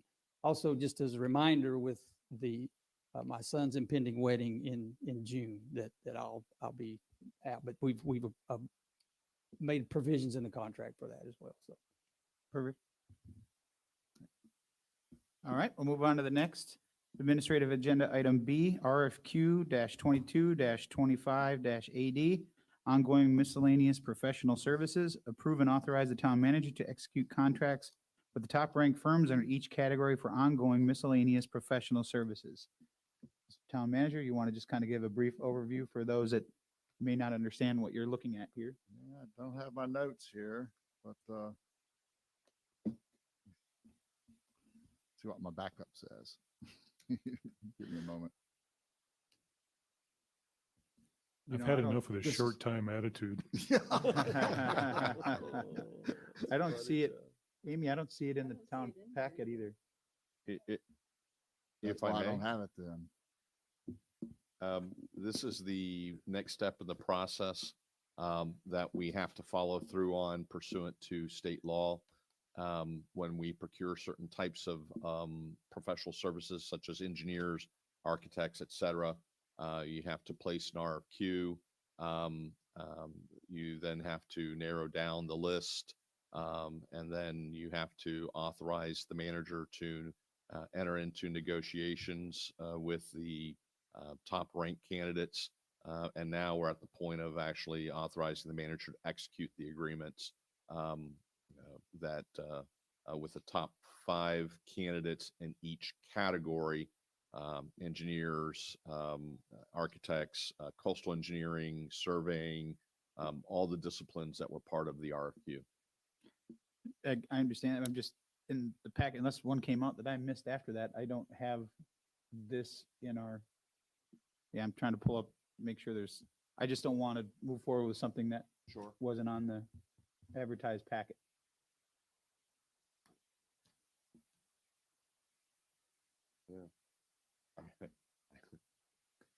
I distinctly remember seeing it in the approval queue, and there is a blue sheet, but It did not make it onto the did not packet. apparently make it onto. So is it best, I I would mean, assume we have we to can table continue the this. matter and just put it on the next agenda if that's what you all feel more comfortable with. We're checking right now to see if it was part of the online version that was published. Okay. And Well- I don't see it. I see the packet ending with the town manager Town, contract. right. Okay. Me too. But she's checking to see, so. Well, the next thing is we'll table this and we'll come back to it. Next is final public comment. Is there anyone that chooses to speak under final public comment?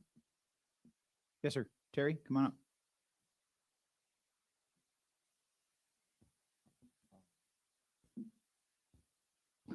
Good morning, Mr. Mayor, Vice Mayor, council members, town manager. I'd like to take this Please moment, say your name though. Name. sir.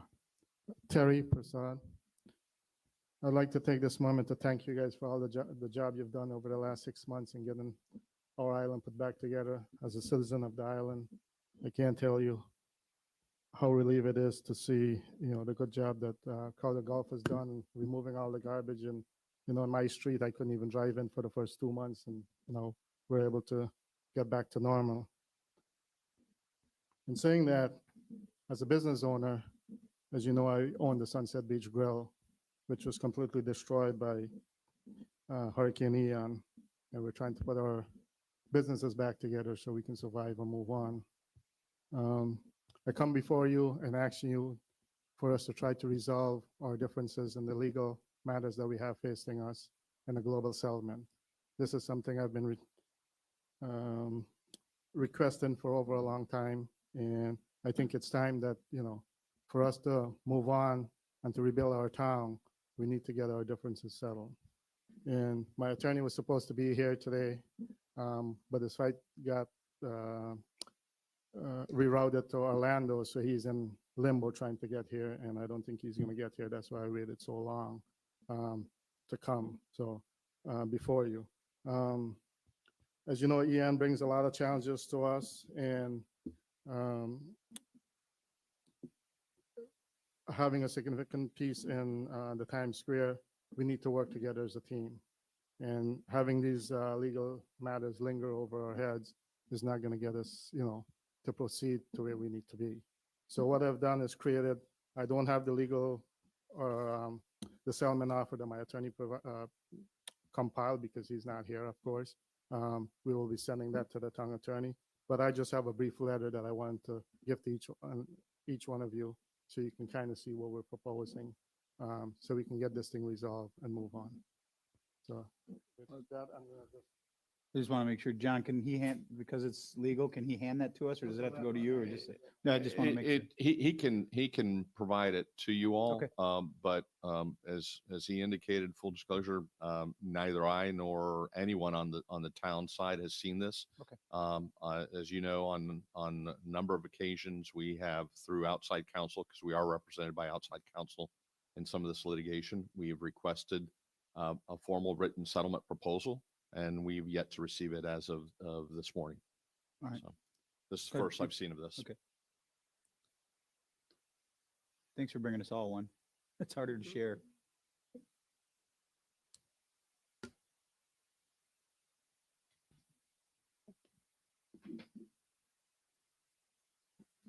Thanks.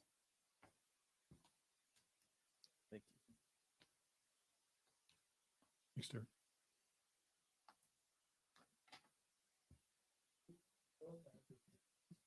I'll take it. I'll put it in the stack I have for him. Thank you, Terry.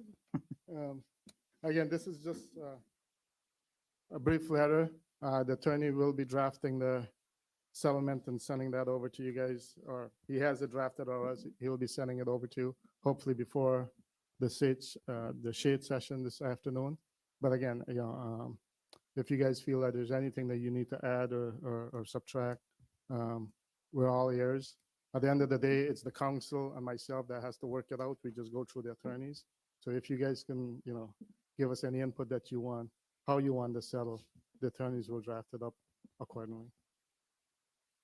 Right. All right, Thanks, Terry. thank you. I don't see it on the online version. Through the software, it says it should be there, but online it's not there, so. Okay, we'll finish this and then we'll go back to it. Anyone else have any public comment? Seeing none, we'll close public comment and we'll go back to administrative agenda B. I don't know, I think just because it hasn't been shown up on there, just in case someone wants to speak on it, I'd feel more comfortable tabling to the next meeting, but any of my fellow counselors have any input on that? I would agree, Mayor, just in the sense of transparency. I agree. Apologize for the error. And you'll do better. Any other comment on that or is there any, do I have to make a motion for that? John? Yes, Table. I mean, we'll just, the staff, we're pulling item 12B. Okay, so no motion necessary. No, Okay. Next, we'll move on to the town manager items. Okay, I do have those. Just a quick update, and I think I've been keeping you briefed up on some of the progress, but Town Hall, we expect that to demolition to begin at Town Hall probably with the next week or two. The permit has actually been issued. We paid for the permit. I'll throw that in there. It's state contractor, so it is in endebris.com.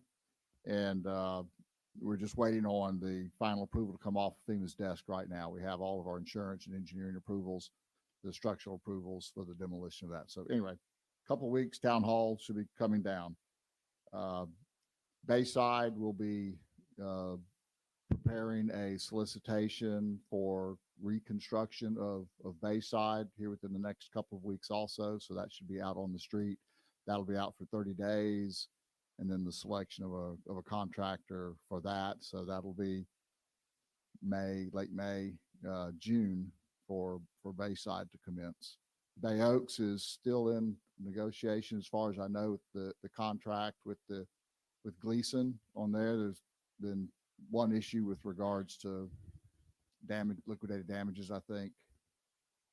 yeah, if I might add, we, after we awarded the contract to Gleason after several go-rounds, and the proposed contract being attached to the RFP, so Gleason knew what they were looking at and anticipating entering into an agreement. They've now come back to us and asked us to modify the contract to the issue of liquidated damages. And I believe there's one other item,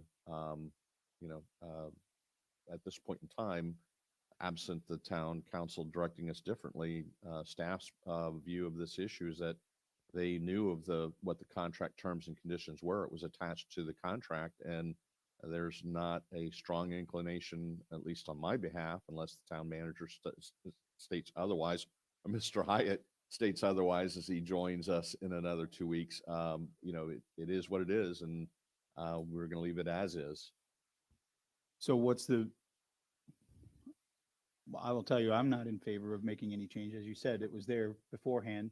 What is the course of action if the town council gives you direction to stay the course that you're on? We would notify Gleason that we're not agreeing to any changes to the contract and to execute and to proceed with work. And is there a time frame as to when they can decide if they want to sign the contract or not? And if they decide not to, what's the next course? At this point in time, under our code, and I would, under general law, I would tell you that it's my view that they are legally obligated to sign the contract and to pursue the project in accordance with that contract. They would, if they renege, they would, forfeit their bid bond that they posted. And we would bring that back to you and seek direction, which could include pursuing a breach of contract action against Gleason. It's not where we want to be. It's not where I think we'll end up. Right. But to the manager's point, it's prudent to bring it to your attention. And John, let me ask, if we do fail to negotiate, can we go to the number 2 bidder? Would that require a separate council action? Or would we have to resolicit? The Gleason would have to, we would, what would happen is we would advise Gleason that we're not making any changes. They would theoretically say, well, then we're not going to enter into the contract. And then we would inform the council and that we're moving on to bidder rank number 2. And entering into an agreement with them, which ironically is the company that filed the latest bid protest on the same project. So that's why I would anticipate that we'll be able to resolve things. It's my hope. I've stated my position on this, but my fellow councilors want to weigh in so that they have clear direction as to where to move forward with this contract. Councilor Woodson, go ahead. You look like you're ready to say something. I absolutely would keep what we negotiated, what they accepted, and not even think about looking at this addition. Councilor Veach? Yeah, I concur. They are obligated to the contract. If they had a real compelling reason, I would listen to it, but I haven't heard anything. Councilor King? It's disappointing to hear this because it was 2 weeks ago that this same people were wanting the keys to the building immediately. So I'd say stick to where we are. Vice Mayor Adderholt? I thought you said it very well, Mr. Mayor. All right, we have the direction.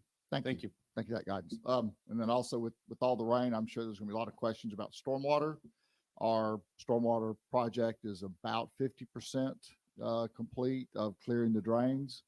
And we would hope to finish that by the end of May and be complete with that. We do expect to have to conduct a second round after that because as the county comes in with the Estero Boulevard, it'll probably force more sand into our stormwater system, and we'll have to come through with a second run, similar to how Crowder Gulf is with the debris, making multiple runs down the road. So, but anyway, we about 45% or about 50% done, and we expect to be finished 100% by the end of May, early June. So How are this, we- Go ahead. this is FEMA reimbursable? The stormwater? Yeah. Yes, And that includes, if you get sand from the county, that'll still be reimbursable from FEMA? yes. How is it coming in as far as budget-wise from what they originally gave us with the contract? I don't remember. Put a lifeline on that one too. You could get back. I mean, I'll if get it's you back. covered by FEMA, I'm assuming if we have to make adjustments, we can. Is I will send that information to you. I have it here. Well, here we go. It's about 50,000 linear feet. We're about 25,000 linear feet done. It's a $489,000 project, and we are pretty much right on budget, right halfway. Okay, great, thanks. Anything else? That's all. Thank you. Town attorney items. Yes, sir. A couple of items to, along the lines of the manager's report to update you on number of items as well as to let the public know. As I indicated over the weekend, we have been informed that the Adam LaCroix litigation, which is commonly known as the preacher dispute at Times Square, has been resolved amicably between the town through its insurance carrier and Mr. LaCroix. Other things that we're getting prepared for and to move forward in that case, including depositions and other matters, will no longer be required. And for all intents and purposes, that litigation is over. Another update. John, Yes, sir. before you go on, just, are you allowed to say what the settlement was? Or is that Sure. privilege? As you may recall, Mr. LaCroix initially alleged that the town's sign regulations, for which he was cited for having violated by code enforcement personnel, didn't comply with the constitutional mandates pronounced by the U.S. Supreme Court over the last decade or so. Initially, we prevailed at the trial court and federal court. Mr. LaCroix appealed that to the 11th Circuit Court of Appeal, and the 11th Circuit Court of Appeal overturned the trial court's decision. As a result, we adopted the new sign code that conformed to the constitutional requirements. And so essentially that mooted the litigation. But in the process, the 11th Circuit Court of Appeal had ruled that Mr. LaCroix was entitled to reasonable attorney's fees. And so the League of Cities, our insurance carrier, agreed to pay those attorney's fees as part of that settlement. In exchange, Mr. LaCroix has dismissed all claims against the city, the town, arising from that litigation. So the dollar amount that was paid for by our policy with the League of Cities? Yes, sir. And do we know what that amount was? I don't know it off the top of my head. I believe it was below $50,000, but I can't say that with certainty. Is that public information? Yes, we can get that and provide that information to you all if that's the desire of the council. I'd be interested in seeing that. Thank you. Second, as I've informed you all, there has been an appeal to the beach dune walkover matter involving the corporate entities owned by Mr. Kramer and Mr. Rude regarding the beach dune walkover matter. We have already reached out to opposing counsel, who communicated with staff as well as with the city clerk or town clerk's office for some public records requests, which were provided. Conversely, more importantly, I have been in communications with Mr. Kramer and Mr. Rude's attorneys, and we are coordinating the town's defense with them in that matter. And as soon as the court issues what's called a rule to show cause, then we'll begin that process in coordinating with them and working with them, and we will keep you posted as we move forward on that. Not so good news. We did receive a new claim against the city alleging an inverse condemnation claim regarding what appears to have been a construction project of the town's stormwater improvements that may have damaged some private property. We are in the process of evaluating that claim. Again, it's been referred to the League of Cities, and they have informed us they are covering it, and they have assigned outside counsel. And so we're coordinating with outside counsel determining the background information to see whether or not there's any validity to the claim, see if there is, then to resolve the matter as soon as possible, rather than expending an extraordinary amount of time and money on attorney's fees and costs. Last but not least, I want to give a big shout out to this town council and to the community for their support with regard to the ongoing discussions between the town, and particularly myself and the Lee County School Board regarding the proposed or draft interlocal agreement for the rebuild of Beach Elementary School. We are proceeding on that. We've been made some significant headway. I do have a conference call scheduled for tomorrow with the Lee County School Board's General Counsel to see if we can finalize the draft to then start vetting it and distributing it to you all to get your feedback. And we hope to be able to bring that document to this town council at your next meeting for approval. That's it, unless you have any questions. Any questions for the town attorney? I just have one. What is the latest update on the date that um, the board is going to make their decision on this school? Is it we're waiting on this piece of it and then or how's that working? No, so I believe that the school board meets once a month as opposed to our 2 times. So they would be, it would go before the school board at their meeting of May. I think we're past the timeline for being able to get it on for the April agenda. I think maybe the school board's already had their meeting.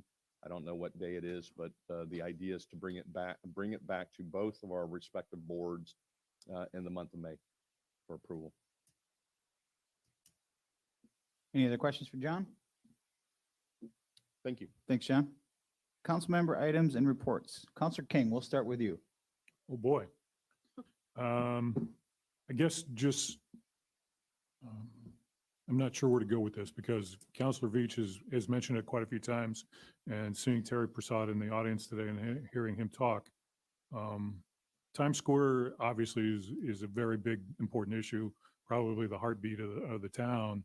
Where are we on forming something to work with the town businesses and the county to try and move forward as soon as possible with the. And I'll just tell you, that as part of the Resilient Lee group, I met with some of the contractors that are working that, and this is the one that's got this block grant that's through HUD, and other kind of funds. And one thing that was recommended is that we come up with a master plan that not only includes the downtown area, but even includes San Carlos Island. And this comes on, there's a lot of chance for economic redevelopment and some workforce housing on San Carlos Island. And with the Times Square, we really can't do much without working with the county on that. So the idea is to work with the county for this bigger property, come up with some kind of master plan and have that as part of the Resilient Lee grant application. And I'll add to that. I was I'm the liaison from the town to the Horizon Council. I made it, Dan. And Commissioner Sandelli pulled me aside after the meeting, talking about just this, his concerns with Times Square and partnering and that type of thing. And he brought up ULI, which is the Urban Land Institute for Planning. And he and Lee County would really like to push forward with that along with Fort Myers Beach, and ask that I bring that up in our next meeting and talk through that and whatever we need to do to make this robust and get this planning moving forward. And he's basically endorsing it. Yeah, I've had several conversations with Commissioner Sandelli about this. We've actually met with the staff from the county. They actually came down and met with Chris and I. We walked Times Square, kind of just threw ideas out of what, 10,000 foot visioning, kind of, if you will.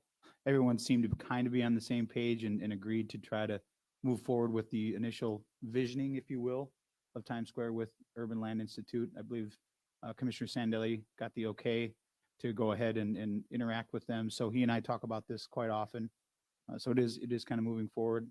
Not exactly sure the best way. Obviously, there's the county, the town, and the business owners in Times Square that, it's a unique dynamic that 3 people are involved. So finding out what the county is interested in doing with their parcels, how we want our part of that piece of pie to work is a first step. And then we can obviously work with the businesses to see how it works. At the end of the day, they're the ones that have to spend the money to build their buildings or build what they have to do there. So those talks are going on. He did reach out to the ULI. I have not heard from them yet, but I assume that I probably will this week.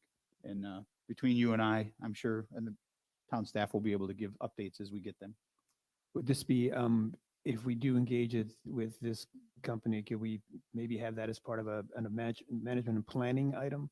To Yeah, release it and talk about it? Because I mean, you're talking, Karen's talking, I'm talking, but to get, get it all together, get all the ducks in a row so, here. so ULI actually, a few months back, actually sent something that was kind of an 10,000 foot view that they did just as a visioning thing, talking about those nodes kind of that goes down San Carlos Boulevard, but it was just a very, again, very, very high elevation. That's the one that had the ferry coming from, No, this didn't have anything with a ferry, but it was essentially looking at parts of the area that could get changed around, like we'd already been talking about for quite a while with these nodes. So they would be essentially, my understanding is they would be essentially a initial, just kind of get the here's how they kind of work is that they give you some sort of visioning, and here's, based on what you're telling us, this is what we think it could look like. Then you get that out to the public and the businesses, then they look at it, they're like, I like that, hate that, then they redo it. They wouldn't be they would want to be separate so that if it ever comes to the point, or when it comes to the point, or it goes for RFP or RFQ, that they can still be part of the bid. So if they're doing the visioning, my understanding is that they can't be part of the bid, but there's a separate company. So they're trying to work through all that, but essentially they'll try to get renderings out based on conversations from our staff, from the county staff, to what the pier, what everything could kind of look like there. Then you could sit down and have an MMP meeting or a charrette of some sort with the public and say, what do you like, what you don't like? They will adjust it, go from there, and kind of funnel it back down to it gets to a point where it works for everyone. and I will put a plug in. I know it's not my item yet, but May 4th, 6 to 8 here PM. After the MMP meeting is going to be the Resilient Lee Town Hall. And these are the kind of things that if you have an input, come to, and you'll have ears to listen to what your ideas are. Yeah. In our management meeting with the county regarding the CDBG-DR funds, that Haggerty gave us a good presentation on that. And I discussed with Haggerty at that time, could they come and present to us?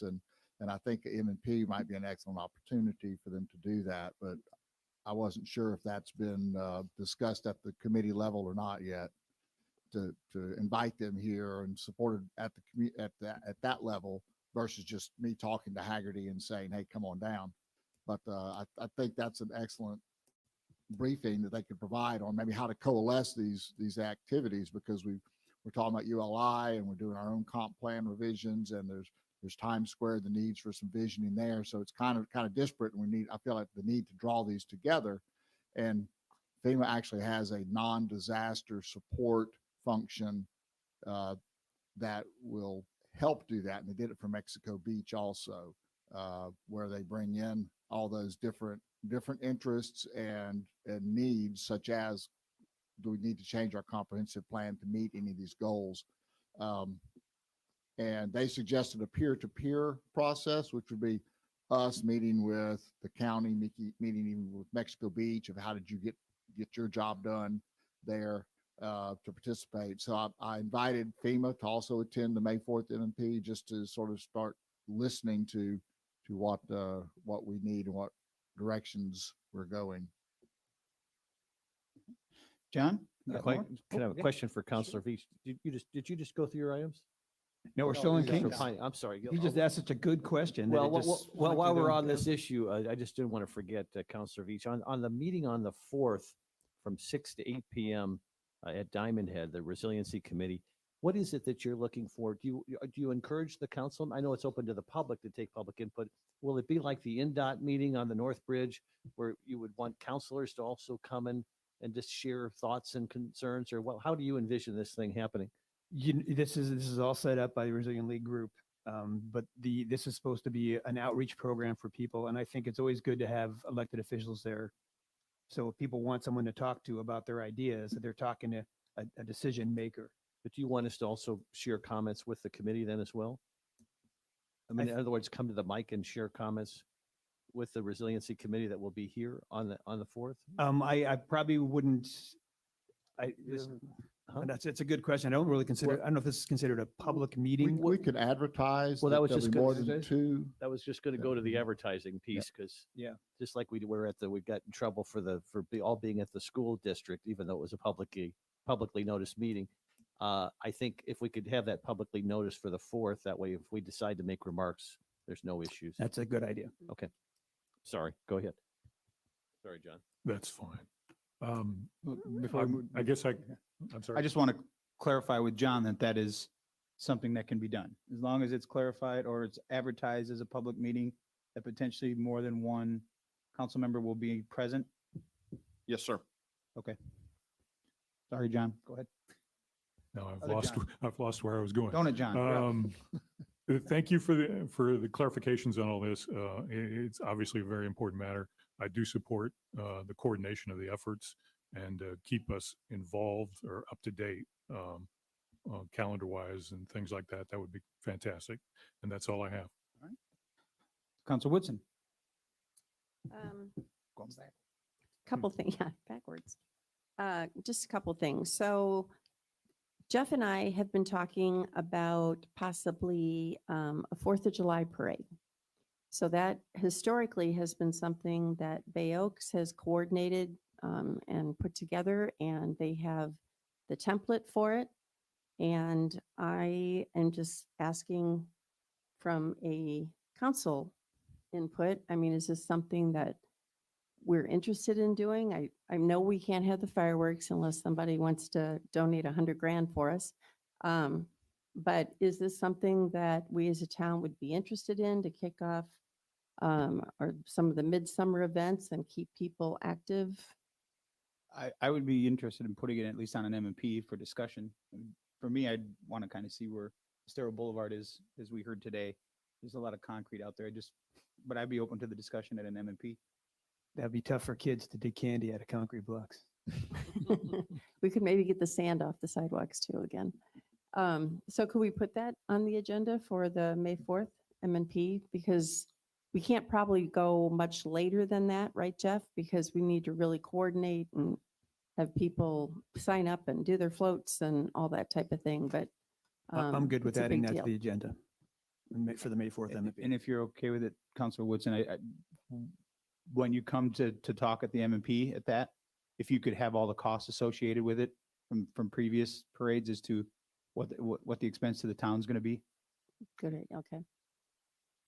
One other thing, so I mentioned that the whale opening, so as positive as it was, we had a little hiccup with parking because there are no parking signs along, there are not No any parking. parking signs along Palermo, and people were parking on both sides of the street, which negated any kind of fire truck or anything being able. So a huge shout out to our beach patrol. I mean, I cannot remember his name. The young guy, he's been with us like 7 years. Anyway, he was don't know. great. I mean, he stood around, he was like trying to get people to notice him, come out, move your car, do all that kind of thing. He did not issue any tickets or anything like that, but we just had to clear the one side of the street. But it just made me think we got to get signs out at least on one side of the street. Now that they're open, I think they're open now starting Wednesday through Sunday. So we need to have some clarification for people so they don't get ticketed. Thank you. And that's it. Councilor Veach?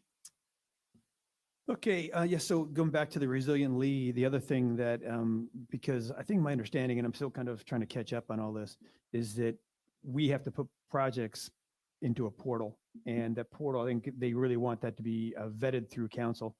So I've come up with some workforce housing proposals around the island. So I'd like to bring that in front of council, maybe for in the M&P, just to be able to start discussion about where we may be able to do workforce housing. We get the funding through this CDBG.DR grant.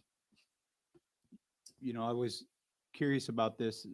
I'm assuming they haven't gotten the federal registry yet for that as to what's going to be eligible and what's not eligible yet, or how it's going to be eligible.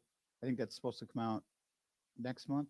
Yeah, I haven't I don't have the date in mind, but you're right. The In Federal which, Register kicks it off. in which I think that they have to then provide an action plan to, to the federal government to be able to show what they're going to do with those funds. You said you had a meeting with Haggerty already with, We with the met group? the town managers and county management met, and Haggerty gave us a presentation on it. And that's what I had heard was the action plan, but at that meeting, they talked about the portal and that the portal is the appropriate place for us to input projects. So I don't know if we need an action plan and then put them into the portal, or if we just insert, council just agrees on projects to then go into the portal. Could we do an action plan? I mean, our Tidal Basin has a list of all of the stuff that we have. Can we create an action plan to then bring to the council to look at? Then it would funnel in what goes into that portal?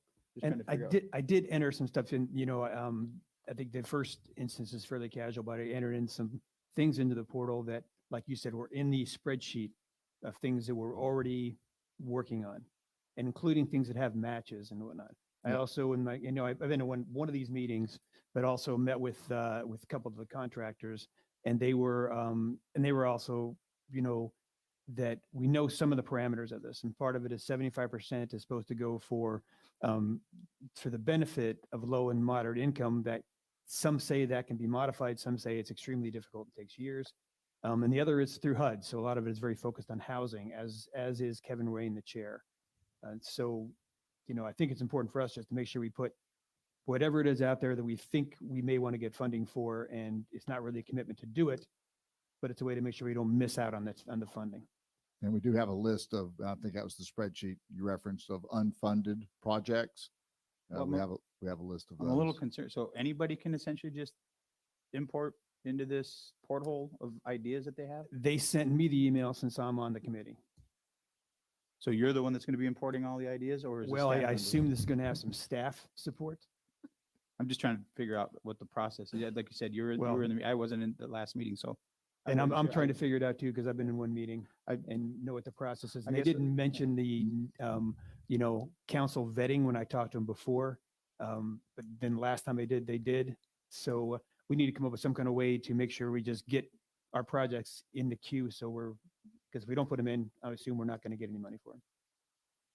No, I would feel more comfortable having, I know that our action plan isn't the one that's going to be sent in, it's going to be the counties. Because they're the ones that are distributing the funds, or the funds are funneling through them. But having some sort of plan in place to be able to input instead of just throwing ideas out there and putting them in just to put them in there makes a little more sense to me. It does. And my takeaway from that meeting was that anyone can input into the portal, but that doesn't seem very manageable to me. So I can verify that. Yeah, and I know there's like nonprofits and things that are also, Right. a part of this. So back to the point then, if it's okay, can we talk about this on May 4th at the M&P, so at least we can start the conversation about what we're going to do, how we're going to go forward with this?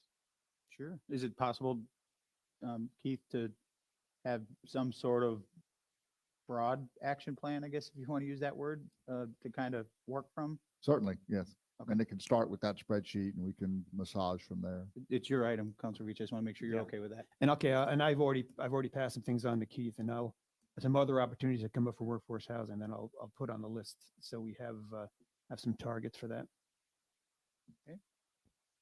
What else you got? Oh, I got some other stuff here. We also talked about, and there seemed to be interest in creating a marina zoning district.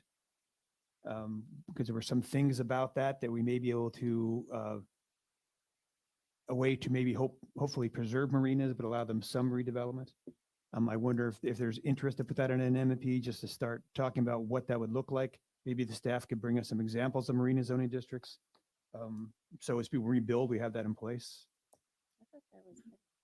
Yeah, well, I think we talked about that a little bit and did we direct staff to look at, is it more practical to create a marine district or just incorporate the surrounding districts, entitlements and restrictions into what they're already zoned?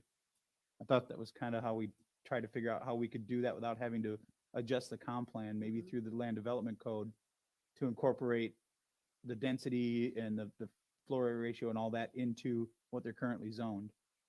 I thought that was the direction that was given to Sarah and Eddie at that last review of of the comp plan. And I guess the question is, both from a timing standpoint, if we're making this part of the comp plan changes, I'm a little leery of pushing this too far down the road, because if people are looking to develop now, it'd be nice to give them some direction. Yeah, I agree. I think, we don't certainly want to be the holdup, but just making decisions and moving forward makes the most sense. And maybe we can go back and look at, I believe it was in the joint meeting we had with the LPA that we specifically talked about the marine I- zoning. I actually have notes here. The direction was marina districts, reduce node areas and separate, remove women's club and mosquito, maintain existing fire, remove bay beach. That's what my notes say for the direction that was given to them. So maybe we could just get an update from Right. Sarah and staff as to where Yep. we're. And also, staff has brought to me a couple situations where our land development code doesn't really fit into the redevelopment direction that, some of our developments are asking for. So we'd like to do some LDC changes also with the marina construction and zoning.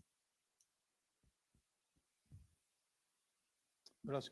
Okay, the other thing is, as Steve mentioned for Murph, maybe put the water ordinance on a future agenda or M&P to discuss. I know they have a model ordinance, and I think we went through and reviewed it, and it's nothing earth-shattering, just a matter of codifying what I think we're doing anyway, as far as water restriction days.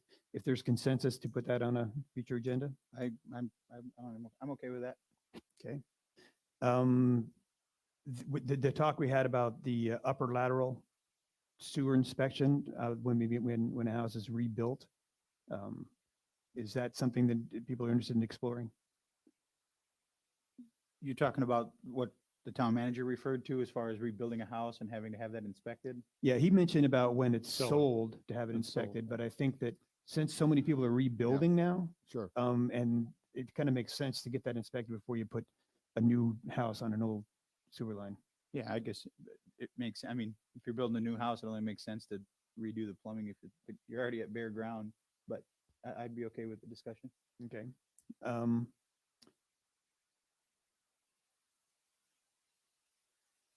Most of the things have been covered. I think we do a tree giveaway. Maybe if we don't have the usual funding in line, I think there's probably ways we can get funding, maybe raise money for that, to move ahead.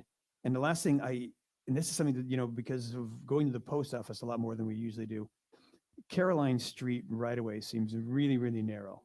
And I looked on the LIPA site and it's like supposed to be, I think, 25 feet wide. But you go down that thing and it seems like it's 10 feet wide.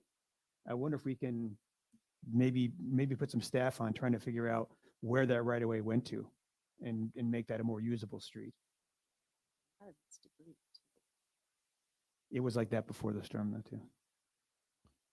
Maybe that's something we could work with the fire chief on. Sure. I mean, they're the ones that really need that clearance for safety issues, so maybe they can work with us to identify if that's too narrow. Yeah, I mean, part of it probably more comes down to doing a survey and figuring out where the encroachment is. Because it might be something as simple as just, plants that have grown into the right of way. And I think that's pretty much it for me. All right. Vice Mayor Adderholt? Well, now that I'm at the tail end, most of my items have been covered, which is great. And I wanted to add just a little color / history, given the fact that the next time we meet, we may no longer have a town hall. It may be demolished. I did a little interview yesterday with our first mayor, Anita Saracita, and she tells me that we moved into the town hall building on the second floor in 1996. Town was incorporated in 1995, and its first few meetings were in various churches around the island until they they found that that space on the second floor of the Bank America building, it was Bank America at the time, the first floor was vacant, and the bank had some challenges leasing that space or didn't want to lease that space. So the town just moved into the second floor, actually had our town council meetings up there on the second floor in that little community, communal area, if you will. And then in 2014, the building was acquired by the town. And I think for, she was stretching her memory, but for a cost of $1.1 million. And the town then moved into had the first floor and the second floor to some extent redesigned to incorporate the town hall responsibilities and duties. And that was done, and they moved in. A mural was commissioned, which is the Arches mural by the artist is still living and still in Southwest Florida. Her name is Jan Ellen Atelski, and she did the Arches mural, which I saw the other day. It's unfortunately, there was some discussion of trying to save the mural, or even at the minimum, cutting it up into small squares that people could keep as keepsakes.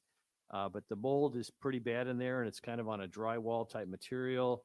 And even though the mural looks decent, the material that it's painted on is in pretty rough shape. But that artist is still around. If we decide at some point to have another type of mural commission, she's available. The front door of the bank was closed off at that time as well, and that's why folks were coming in the side. And one of the questions I get a lot, whatever happened to the safe in the bank? And there was discussion to save the safe, but it was so large that they made a determination to have the safe removed when the town occupied the first floor of the building. I would make one other interesting observation. None of the current 5 town councilors were sworn in this building. The first 5, of course, our first 3, Councilor Veach and the mayor and myself were sworn in remotely because of the COVID dynamic. And then obviously our 2 newest councilors were sworn in after the town hall was severely damaged. So a little background on our town hall, which may no longer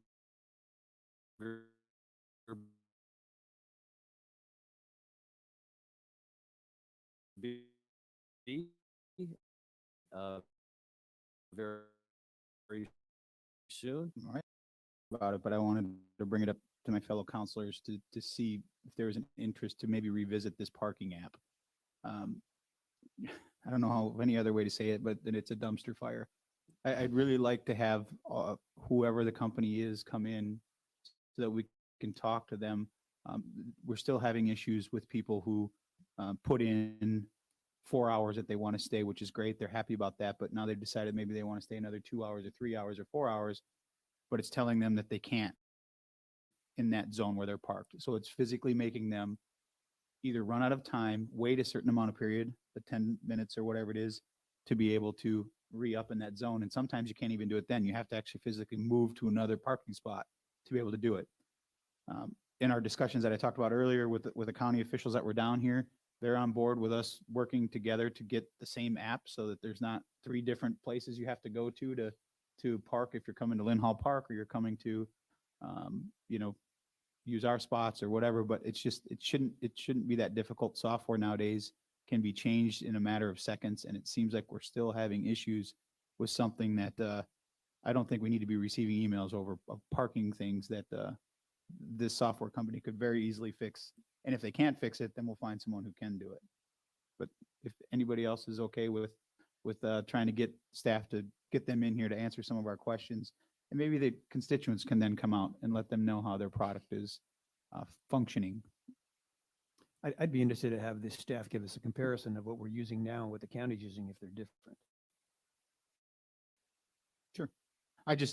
It's just frustrating to me that we constantly get calls and emails about people that are coming down here to support our community, and they're having issues.